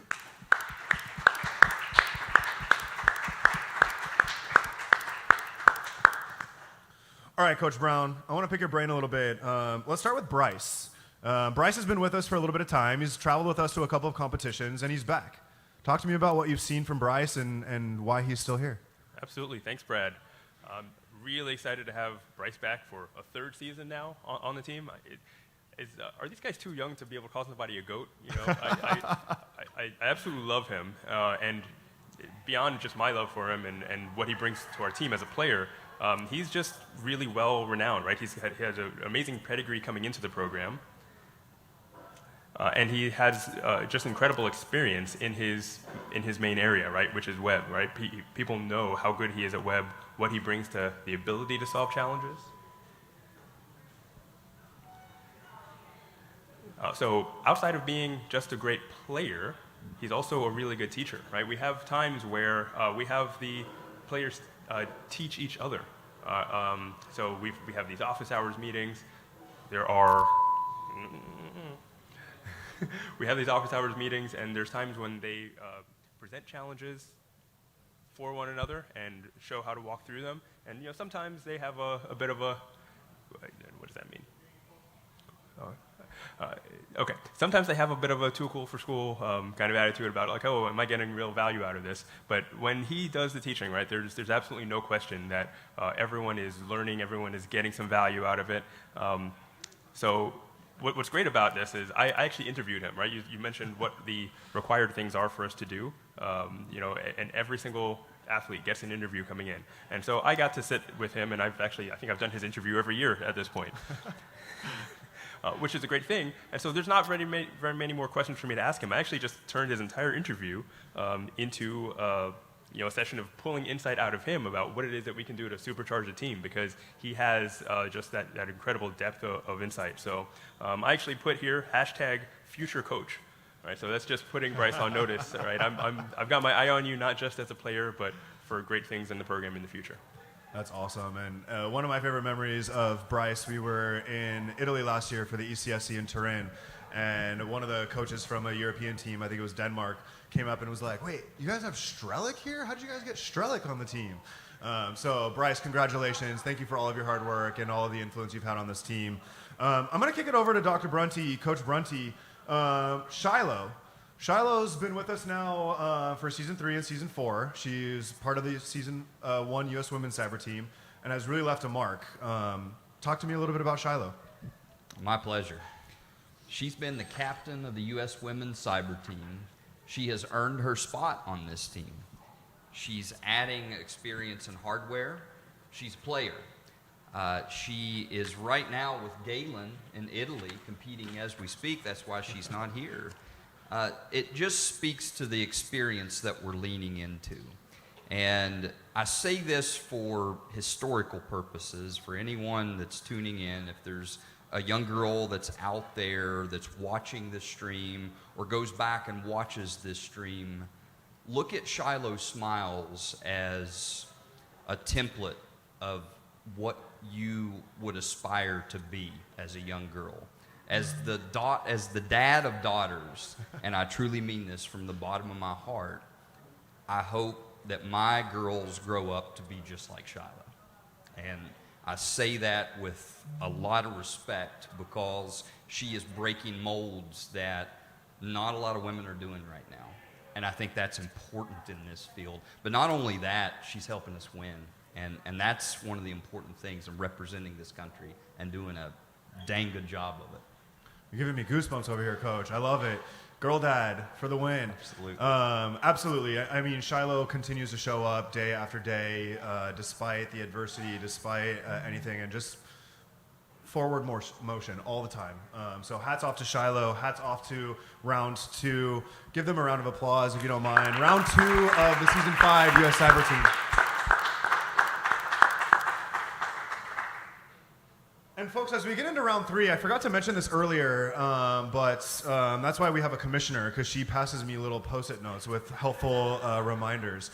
The individuals that we are sharing with you in terms of the draft picks are in absolutely zero order. There is no rhyme or rhythm to how they're announced and how they're revealed. It is just 40 athletes that we collectively, as a coach and mentor team, as a program, decided to earn their spot on the team. And they're in 8 rounds of 5. So don't read into the order. There's nothing behind how these athletes are revealed, but let's get on with it. Round 3, number 1 pick is Adrian Self.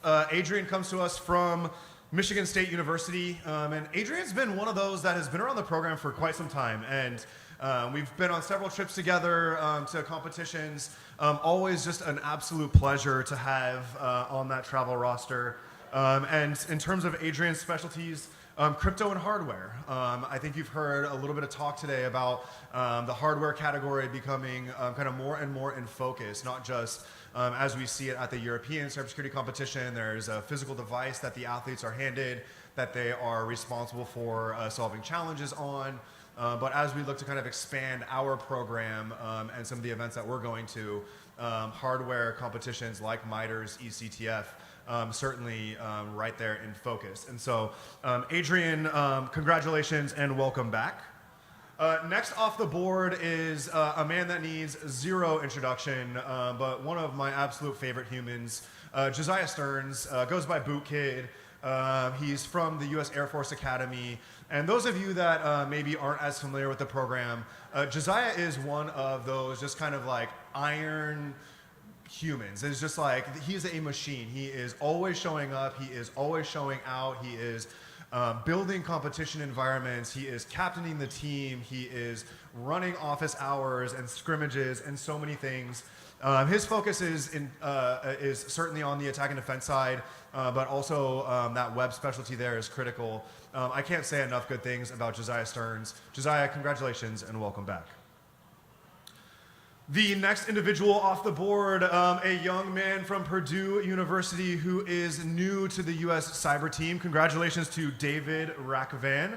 David comes to us with his primary specialty area being forensics and secondary as reverse engineering, which, as fate would have it, the two gentlemen sitting across from me here at the broadcast desk tend to like those two categories quite a bit. But David has just been incredibly impressive over the past couple of months throughout the combine. The amount of work that he's put into it, the level of depth in some of his challenge write-ups specifically, and some of the other accomplishments that we've seen outside of the US Cyber Games program really carried David to one of these 40 slots. So welcome, David. We are stoked to have you, and congratulations.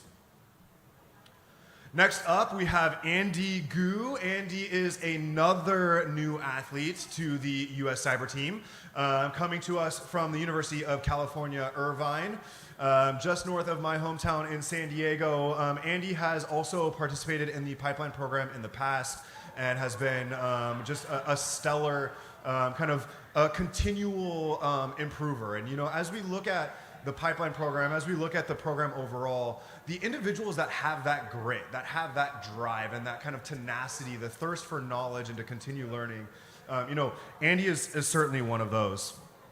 And last but not least, for round 3, another new athlete to the U.S. Cyber team, we have Nicole Thomas coming to us from Embry-Riddle Aeronautical University. Nicole, her focus areas are forensics and crypto. So welcome to the team. David, Andy, Nicole as newbies, and welcome back to Josiah and Adrian. A round of applause for round 3.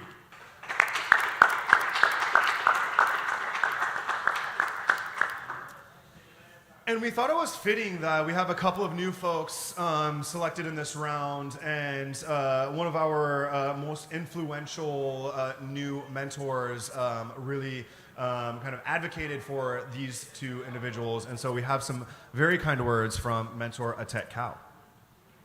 Hey there, U.S. Cyber Games fans. It's draft day, and we're adding another new cyber athlete to our roster. As one of the new careers and leadership mentors, I'm thrilled to introduce a fellow anteater, Andy Gulick. Andy is a sophomore majoring in computer science at the University of California, Irvine. He's an attack and defense and a web specialist, and was key to UC Irvine's first place win at this year's National Collegiate Cyber Defense Competition. Also, congratulations for winning first place at Palo Alto's Secure the Future competition for your research on real-world cybersecurity threats in healthcare. As a national cyber scholar with honors, Andy can be found training with his teams pretty much as a part-time job. The U.S. Cyber Games team is looking forward to his subject matter expertise and experience as a collaborative teammate that's proven himself in highly dynamic environments. Let's give a big welcome to Andy Gulick, one of our newest Season 5 athletes. Woo. And one more from Atet. Hello again, US Cyber Games fans. I hope everyone's enjoying draft day here in our nation's capital. We're excited to add another new cyber athlete to our team. As one of the new careers and leadership mentors, it's my pleasure to introduce David Rakuden. David is a sophomore at Purdue University, majoring in computer science and minoring in electrical and computer engineering, all with a focus on security. He's a forensics and reverse engineering specialist with a packed cyber competition resume.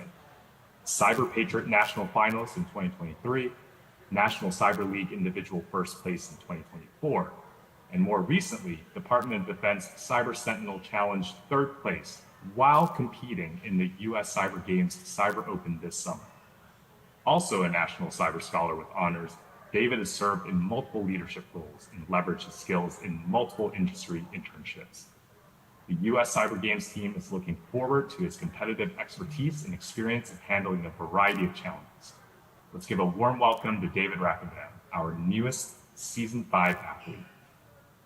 Fantastic. And for those of you that haven't had the privilege of meeting Dr. Atet Kao yet, he came to our IC3 event in San Diego as an employee, I believe, at Raytheon, and just kind of fell in love with what we were doing and has been involved ever since. Immediately delivered a lecture series on data science and has now more formally come on board as one of our career and leadership mentors. And as you can see, he does his research. He definitely not only wears the Hawaiian shirt. Did we all like that? I mean, that was a pretty cool outfit change between those videos. And also, I just really wanted to give a shout out to Dr. Kao, Mentor Kao, for all of the hard work. I think he did something like 30 of the 80-something interviews that we had for the US Cyber Combine. So just an absolute wonderful addition to the coach and mentor team. Congratulations to round 3 of the Season 5 US Cyber team.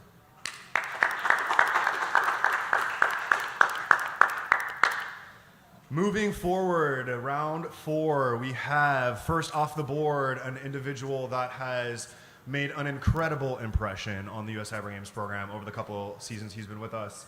That is Cameron Bettridge. Welcome back, Cameron. We are thrilled to have you. Cameron comes to us from the University of Nevada, Reno, and he has been incredibly engaged, incredibly involved. Everyone knows him as Clovis Mint because he blows up Discord like you would not believe. I will let the coaches talk about him a little bit more, but without further ado, our second athlete off the board in round 4 is Miss Lily Gross. Lily comes to us, another UNC Charlotte grad. She has her bachelor's and master's from UNC Charlotte. Lily focuses on crypto and forensics and was also part of the inaugural US Women's Cyber Team. Following Lily off the board in round 3 is Ava Peterson, brand new to the US Cyber Games program. Ava is joining us from BYU.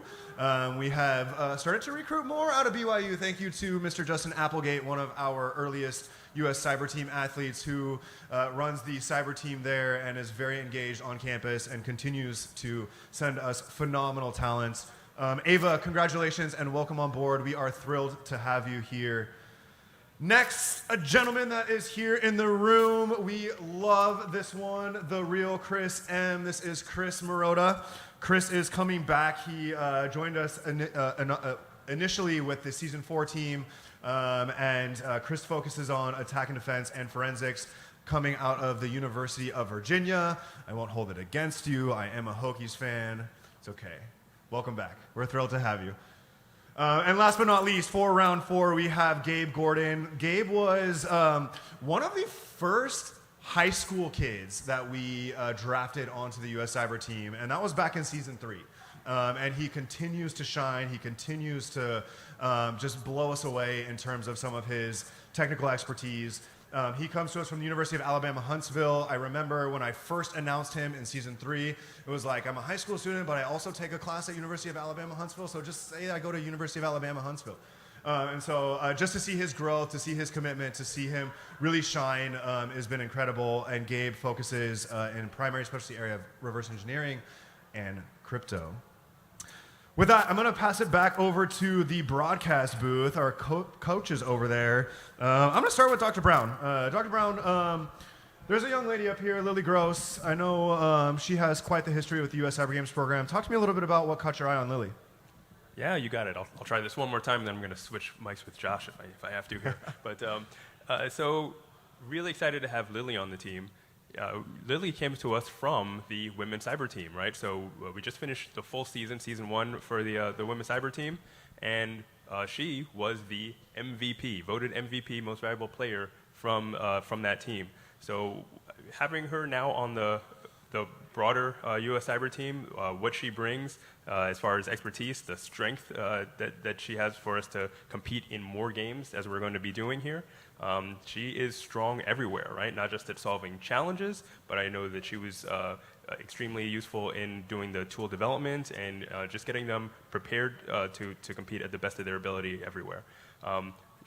Our previous coach, season 2 coach, Ken Jenkins, went over and was one of the women's team coaches and could not speak highly enough of her, right? He said, she brings technical brilliance, but also paired with genuine sportsmanship. And so I am looking forward to having those aspects, those characteristics, really enrich the U.S. Cyber team in Season 5. I couldn't agree more. And if I've ever met the human version of Red Bull, I think it would probably look like Lily. The level of tenacity and just her willingness to show up is truly impressive. There's another young man on this screen. I think, Dr. Brunty, you wanted to call out and give a little shout out to. Talk to me about Cameron. Oh, Clovis, absolutely. He's, as you said, he is on Discord. Anywhere that you see our team, you usually see Clovis at the top of the leaderboards, not just in our program, but in other competitions like NCL. He's always at the top of the leaderboard. And he's that individual that I always say embodies a good, rounded CTF player. He obviously has his web specialty, but he's also attack and defense. And in these 2-day tournaments where you need those jacks of all trades, those people that, in hour 7 or 8 that's still going to have a smile on their face, Clovis Mint is that person that you want. And I think he brings a dynamic to our team that we have had, but we're raising our game. He's on our Tokyo roster this year. I'm excited to be able to take him. And just a quick story on him. When we did his interview, I was in on his interview. We have 30-minute slots for the interview. He took an hour. And we just talked about CTFs. We got past the interview and just talked about things. He just really loves doing this. And those are the people that I love to coach. Those are the people that you love to have on the team. They're the people that makes their players better around them just because of their attitude. And it's a pleasure to have him. I couldn't agree more, and I think just a couple of comments to follow up. If I remember correctly, I think Cameron is one of our few AI-focused athletes as well. He is. But there's a couple of individuals on this slide that really emphasize the culture that I mentioned earlier when Jess and I were kind of talking about the evolution of the program and really what we've been so proud to build. And that culture piece is really a non-negotiable when we're looking at who's been identified to come back or to come on board. And Cameron and Lily, I think, both really speak to that quotient in terms of what they bring to the U.S. Cyber Games program, not just technically, but in terms of just elevating everybody else and really being so willing to not just offer a helping hand, but pull the extra weight when it's needed. Round of applause for round 4.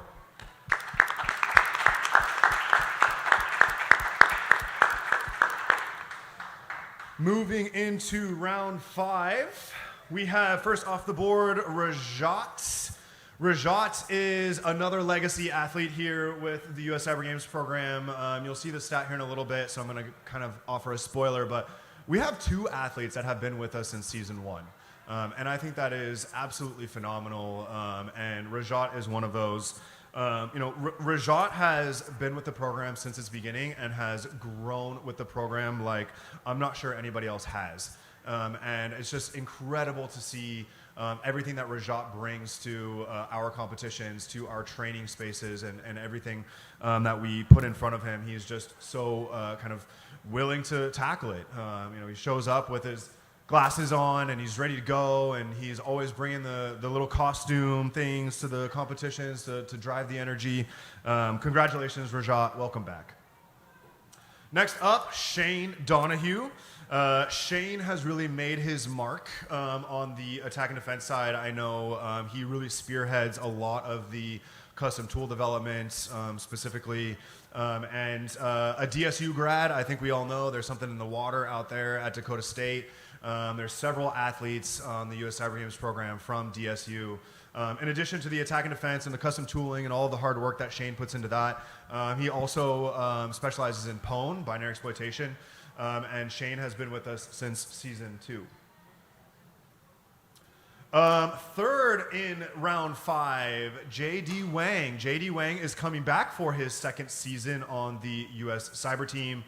J.D. comes to us from the University of Delaware, which is up in the northeast of the U.S., if you know where that is. There's a university up there, the University of Delaware. One of our coaches and mentors, Professor Andy, and I always mispronounce his last name, I'm probably going to do it again, Novacine, is our crypto technical mentor and has taught JD. JD just continues to show up. When I was talking about the path to the draft and how like the application and the US Cyber Open and the interview were all eligible components, but the combine wasn't, JD had one of the highest combine scores of all of the athletes that came through the entire program. And the level of commitment for an individual that had already earned a spot on the team to continue to invest in their development and to continue to show up and participate in all of these things was just phenomenal. So congratulations, JD, and welcome back. Next up, we have a new member to the US Cyber Games program. This is Ariel Kais. Ariel comes to us from the state of Washington. Ariel is another high school student. I think you've heard us talk a lot about all of the different kind of components that went into the team composition and these decisions that have been made, and really that future-looking aspect, making sure we have not just the institutional, that legacy knowledge coming back in to continue to kind of feed those younger individuals on the team, but also creating opportunities for these young people with just a ton of potential to blow us away. We really feel that way about Ariel. Ariel's been around the program for a while. I remember, I think the first time Ariel came across my radar maybe was back in season 3 as he was the Beginner's Game Room CTF overall champion. And to see that kind of parlay into where he's now making the team has been truly phenomenal. PWN main and secondary specialty area there in reverse engineering for Ariel. Last but not least, on the round 5 selection board, here we have Victoria Plinsky, another North Carolina State University graduate there. Victoria has been around the program for quite some time, part of the pipeline program. She just continues to show up. She's another one of those that, you know, I think we hear it a lot, that like grit can take you a really long way, and just like showing up, and sometimes people say that availability is the best kind of ability. But with Victoria, it's just relentless pursuit of a spot on the team. You know, and there have been so many times that she's tried out for the team, that she's put her all into it and hasn't quite made it. And so I'm just absolutely thrilled to welcome Victoria to the team, specializing in cryptography and forensics. Give it up for the round 5 US Cyber team selections.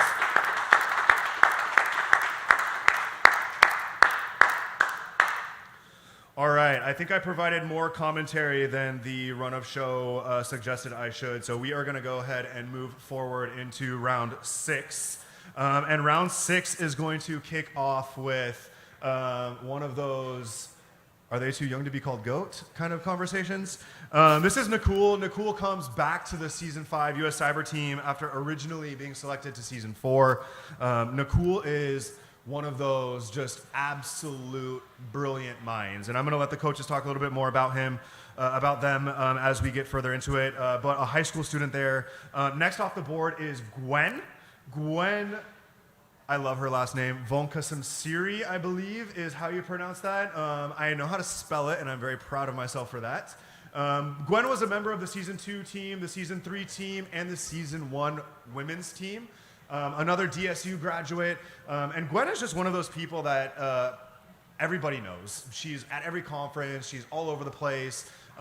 Just the most amazing personality. I will cut those comments short. Forensics and Pwn in terms of her specialty areas there. Next off the board, a brand new athlete to the U.S. Cyber Games program.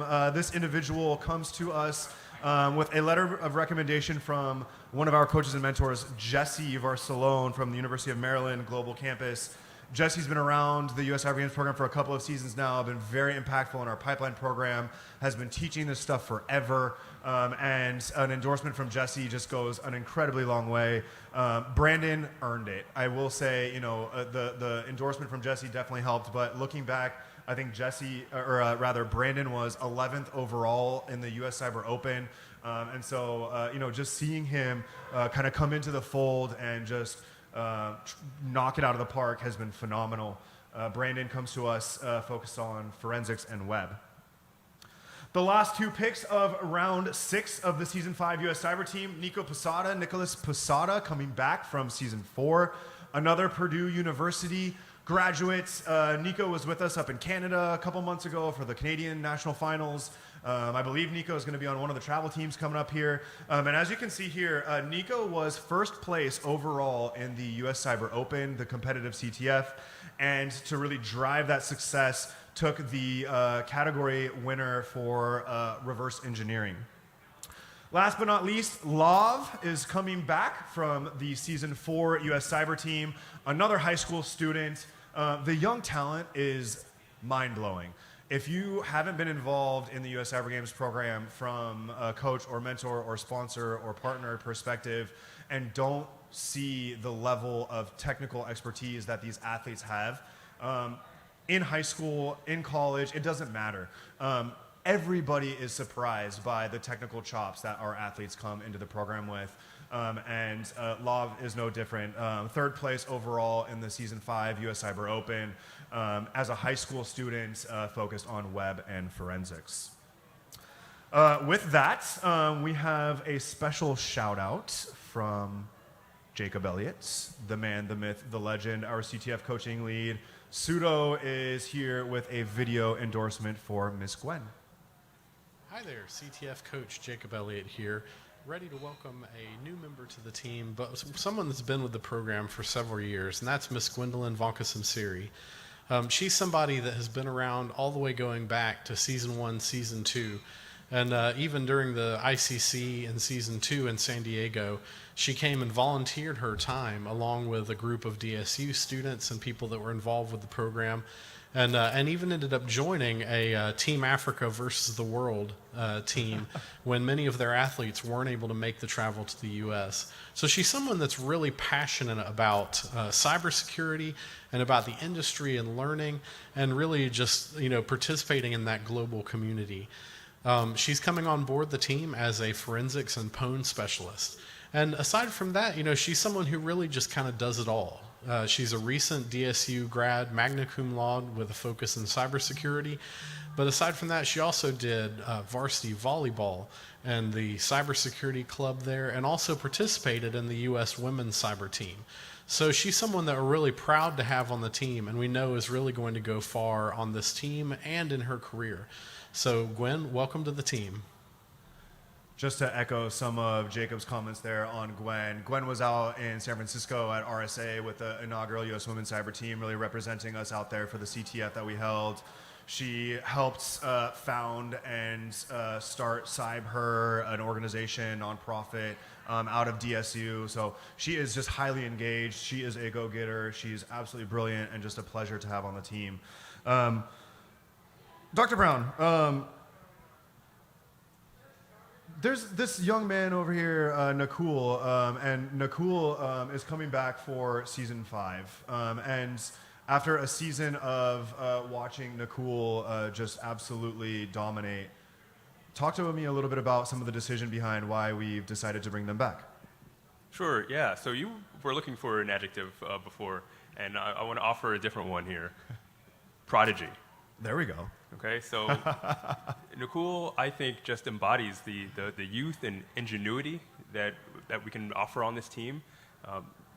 Now, we've seen several people here from high school. This is crazy. This is more than we've ever had of high school players coming on this team. And when you think about, like, you know, the NBA draft or NFL draft, when you see like a high school player, you recognize how rare that is. It's the same level here, right? They don't have a degree in computer science or computer engineering and all the education that everyone else has been going through formally to get there. They are self-taught, they're passionate, and the ones who are able to make it to this level just bring so much more to the program. And so what's required to solve challenges here, right, is these CTF challenges require divergent thinking. They require a bunch of lateral thinking as well. So I have a story about Nicole, which is we just had a training camp not too long ago. And I wanted to get out with the team, do a little exercise, so we went for a run in the morning. And so only one player came on the run, not Nicole. Okay? Only one player ended up making the run. So I wanted to shame them. I sent a picture, say, hey, we're leaving for the run now. Okay, and we accidentally went on a pretty long run. And I decided, hey, since no one showed up, I'm going to make a touch grass challenge in our CTF today. Okay, so this is a social, physical type of challenge, right? It's not the technical challenge you would have before. So to solve the challenge, you needed to know how long the run was that we went on. And of course, only one person knew the answer to that. Nicole, okay, unlike everyone else who was trying to social engineer me for the answer to this problem, rolled up their sleeves and actually just figured this out. They looked at the original picture, the time that I said we were leaving. They saw another post from Coach Brunty about halfway through our run and only asked me one question, which was, what time did we finish the run, which I thought was a harmless piece of information to give them at that point in time. And they did a linear regression, and I had to answer to the 10th. And they got the answer on one try to the 10th of a mile. So the ability to turn a touch grass challenge into a regular CTF challenge and just nuke it out in that way really impressed me. And that's the kind of person that we are looking for on this team. Didn't complain, say this is unfair, we don't know how to do this, just rolled up their sleeves and figured it out. Absolutely phenomenal. And what a cool challenge. You can give it up for Coach Brown over there. This is why I love this program. It's just mind-blowing to hear some of these kinds of stories. And obviously the prodigy is the exact word I was looking for when we're describing Nicole. And that story absolutely showcases everything that they bring to this program. And we couldn't be more thrilled to have these 5 joining us. So one more round of applause for round 6.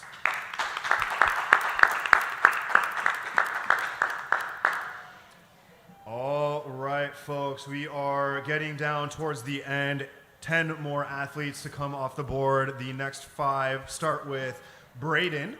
Braden is one of the athletes that has joined in season 4 and really just made such an impact. I know that some of the captains really advocate for the work that he puts into the program and how he shows up for a lot of the meetings, the tool development, all kinds of things. He's been around the program for quite some time, another one of those that has just annually just come back and continues to excel. Dakota State, another one there, chalk it up for DSU. His specialty areas include reverse engineering and attack and defense. The next athlete off the board in round 7, Lloyd Gonzalez, another University of Nevada, Reno graduate. Lloyd was the overall champion in forensics for the Season 5 US Cyber Open, and I believe this now makes the second first place NCL individual winner on the team, at least. I'm looking at you, Coach Brunty. We have bunches. We're loaded, man. All right. I'm not spreading false news or anything. All right, cool. So Lloyd's just one of those that he's like kind of quiet, but like it's such a pleasure to be around. He always has a smile on his face. He's always willing to pick things up and knock it out, and the quality of work there is just absolutely phenomenal. Next up, Luke Bennett. Luke is a brand new athlete on the Season 5 U.S. Cyber team. Luke is another one coming out of the pipeline program and from the University of British Columbia. His specialty areas include both forensics and reverse engineering. Next up, Matthew Eckert. Matthew, congratulations and welcome aboard. We are thrilled to have Matthew. Matthew is one of those that he's been in the pipeline program. He shows up season after season just to give it his all. I know Coach Brown has some things to say about Matthew here shortly. From Northeastern University, forensics and attack and defense, and rounding out round 7, Owen Kwan. Owen, I don't even know where to start with Owen. Owen came to us as a referral from some of our most established athletes, I would say. Some of our captains really vouched for Owen over the past couple of seasons, and having brought him on board and just seeing him excel, specifically in that pwn space, has been absolutely phenomenal. From ASU, another individual that focuses on hardware, so we're really excited to add that flair into his repertoire moving into Season 5. Round of applause for round 7.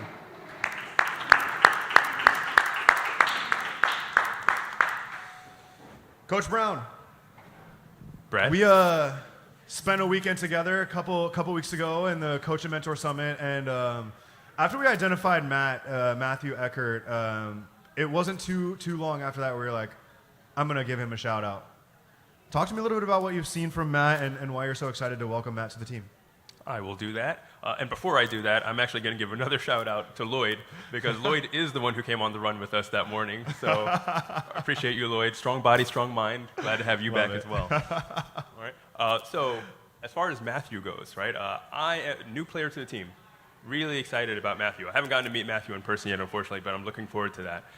So what did he bring that really stood out to me?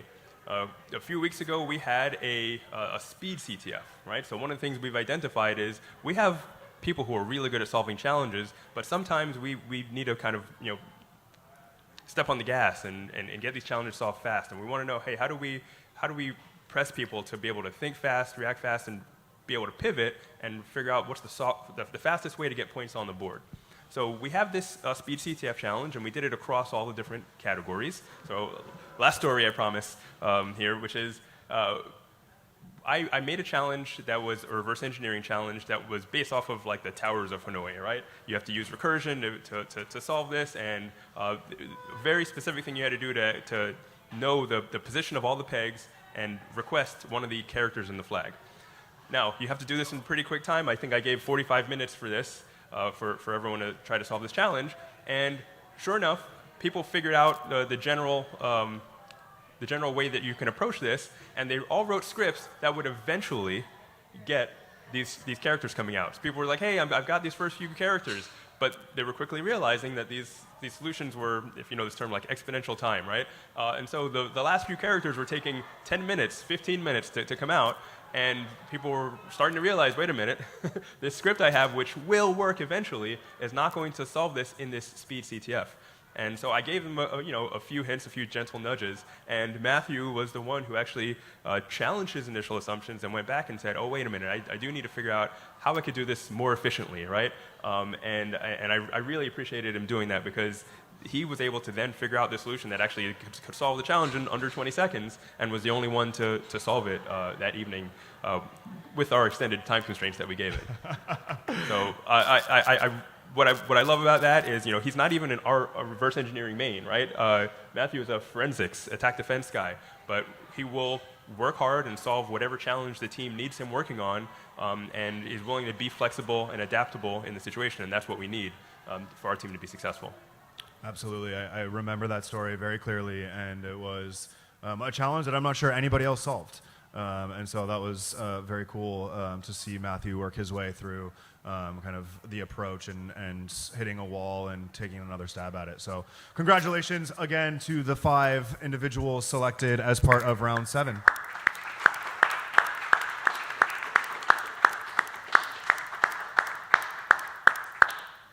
And folks, we are closing in on our final round for the Season 5 U.S. Cyber Team Draft. and we are going to kick it off with the one and only Ethan Ho. Ethan, I think, was the first high school student we selected to the U.S. Cyber Team. He's been with us since season 2. He's been on every trip we've been on. He is just an absolute rock star. I know everybody on the team looks up to him. He's just a great personality. He is absolutely brilliant. His specialty areas include Pwn and forensics. And when it came to the season 5 U.S. Cyber Open, Ethan dominated that Pwn category. So congratulations, Ethan, and welcome back. Next up, we have Elon Smoller-Eisenberg. Congratulations, Elon, and welcome to the team. Elon was one of the inaugural athletes on the U.S. Women's Cyber Team. And as we were composing the U.S. Women's Cyber Team and looking at the individuals that were in consideration for that and how it was all going to come together and who was going to travel to Japan and all of that, Elon was on the travel team, and I'm not sure I've ever been more surprised by an individual's just kind of curiosity and where that can take them in terms of some of their performance in competitions. She is always asking the right questions. She is always showing up. She is always giving it her all, and the quality of her work is absolutely phenomenal. She comes from, I don't know how to say that, what is it? Rensselaer Polytechnic Institute, specializing in forensics and crypto. Congratulations, Elon, and welcome to the Season 5 team. Next up, another recruit out of BYU. This individual is brand new to the U.S. Cyber Team from the Pipeline program. Mason Bird, congratulations. As I mentioned, BYU, another one of those coming out of that campus alongside Ava. Specializing in reverse engineering and Pwn. Mason's another one that's been around the program for quite some time with the Pipeline and other things as well. That kind of commitment, that drive, that grit. We all know Over Llama on Discord, and it's just phenomenal work ethic there. Really excited to add your expertise to the team here for Season 5, so congratulations, Mason. Next up, Sylvie. Sylvie Mayer is coming to us from Rochester Institute of Technology.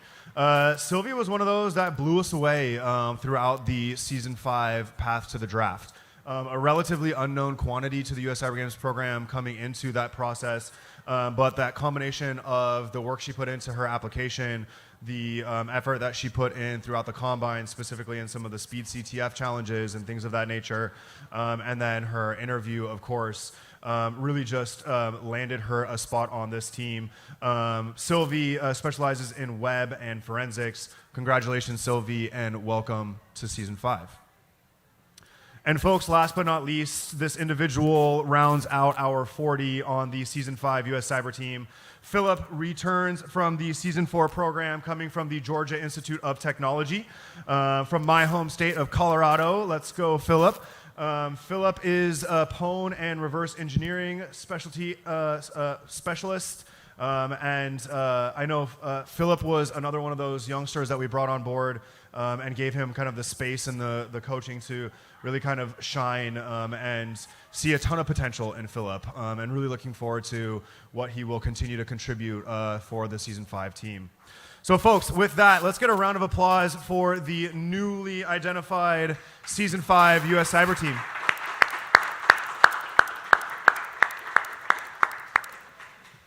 And before we close things out, one of the things that we were really excited about for this year's draft process and the months leading up to today was all of the kind of metrics and numbers that we could kind of put our finger on. And so as we now kind of look at the team as a whole, this is the first look of all 40 avatars on one slide. I absolutely love these avatars. This is part of our esports vibe. This is something that we've really kind of stuck with. But these athletes have come to us from quite the backgrounds. So 2 athletes, as I've mentioned, returning from Season 1. This is something that really means a lot to me personally. Just seeing their continued commitment and their continued buy-in for the U.S. Cyber Games program and their willingness to continue to help us evolve and provide that feedback that allows us to continue to improve the athlete experience. So Sam Myers and Rajat there from season 1. 12 brand new athletes to the U.S. Cyber team. And I realize that this is the largest U.S. Cyber team we've ever drafted, but 12 athletes is more than double the number of new athletes we've ever invited onto a team.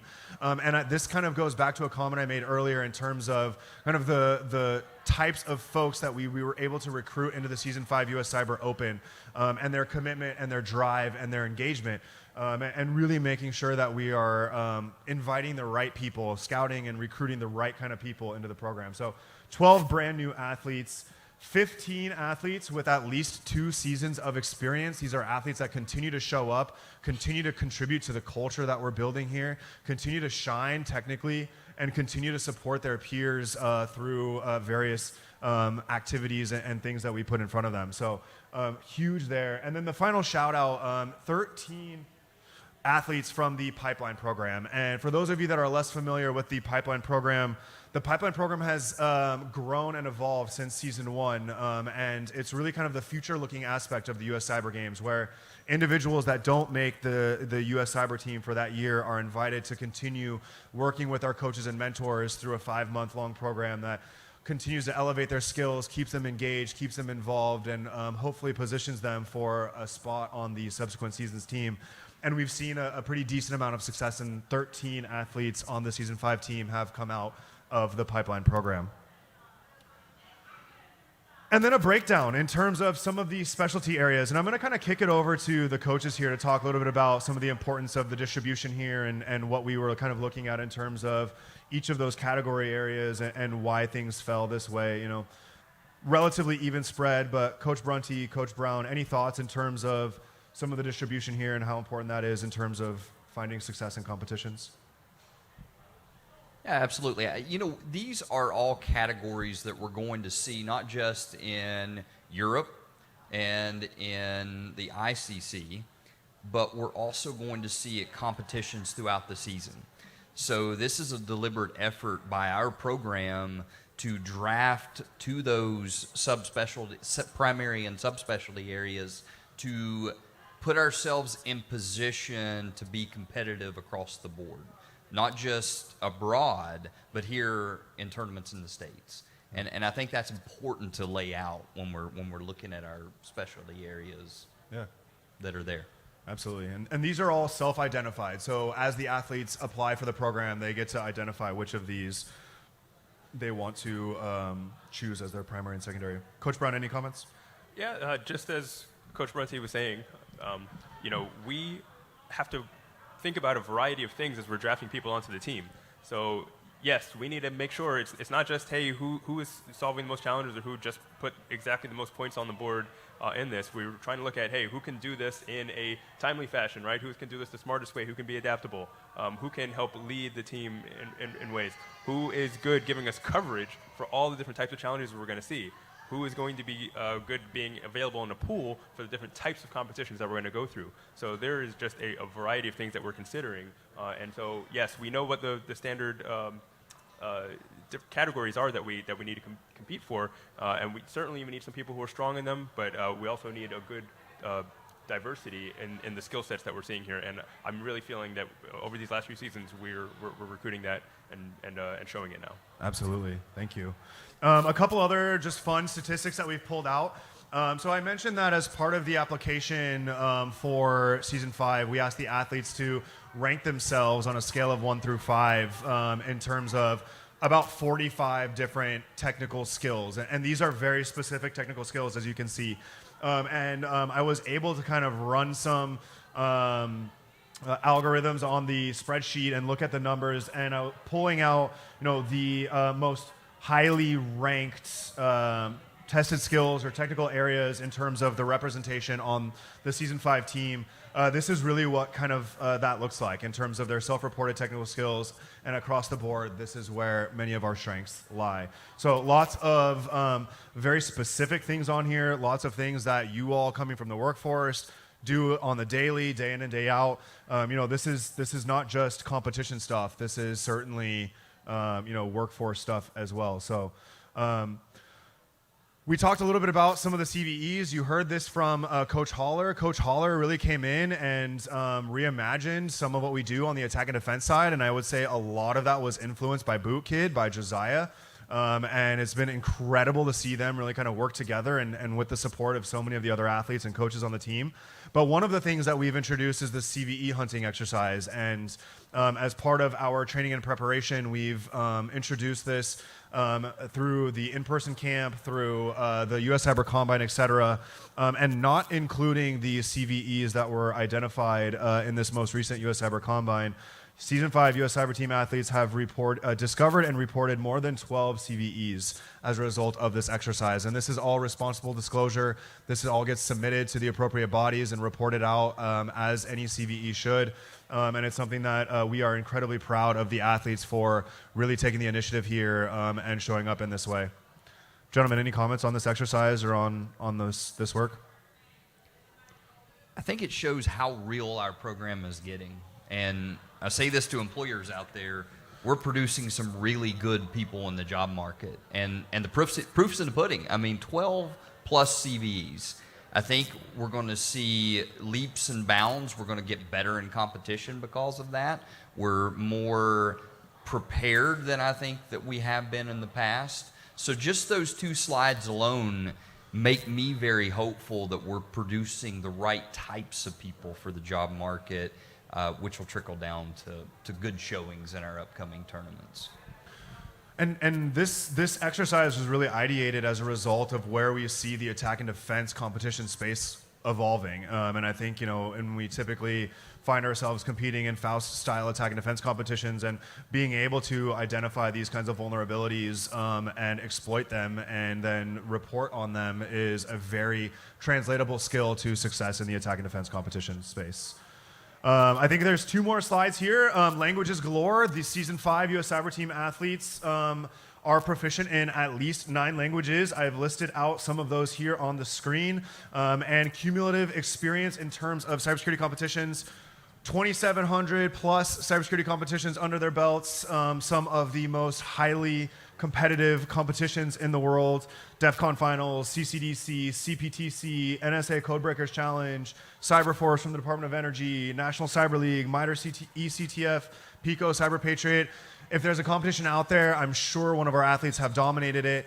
Our notion here really is, a rising tide lifts all boats. And so the more that our athletes are out there playing, the better it is for our program.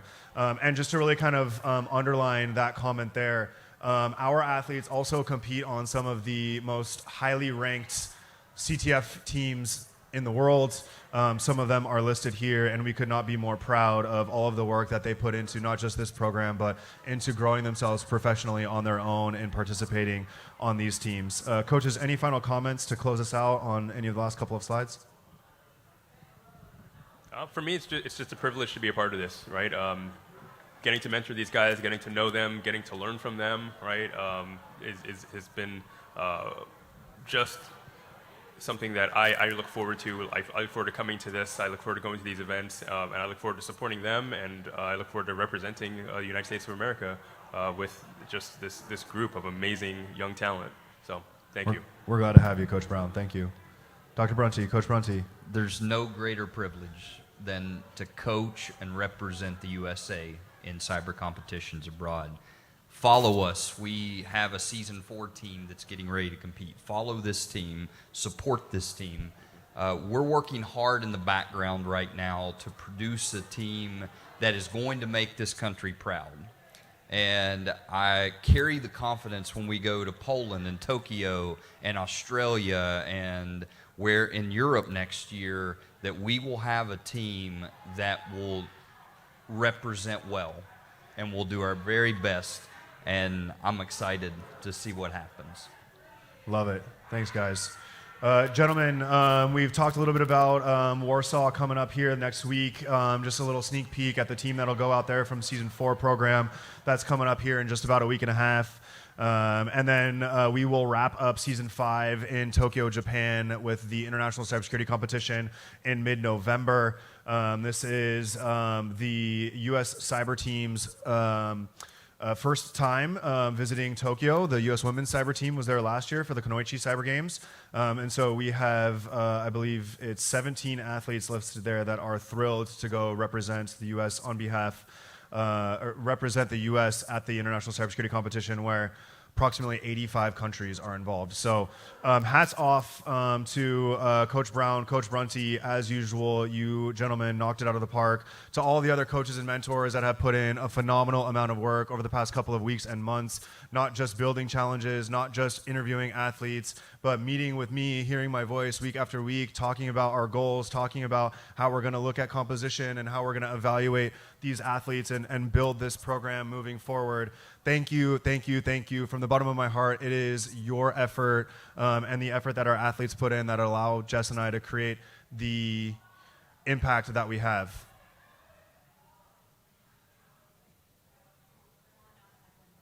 Yeah, good point.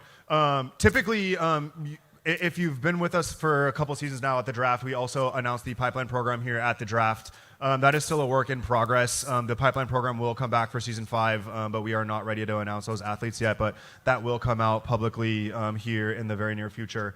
As a bit of a plug for those of you that are online, if you are one of the 40 athletes that have been selected to the season 5 US Cyber Team, you should have received a message on Discord to join the Zoom to then be put on the screen here with your cameras on so we can all take a group photo for the Season 5 program.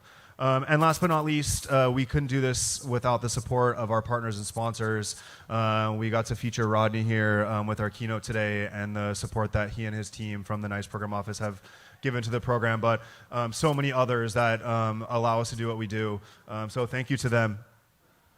Thank you all for being here. We hope you enjoy some food. Stay with us for a little bit. There's some drink tickets and things. Enjoy it.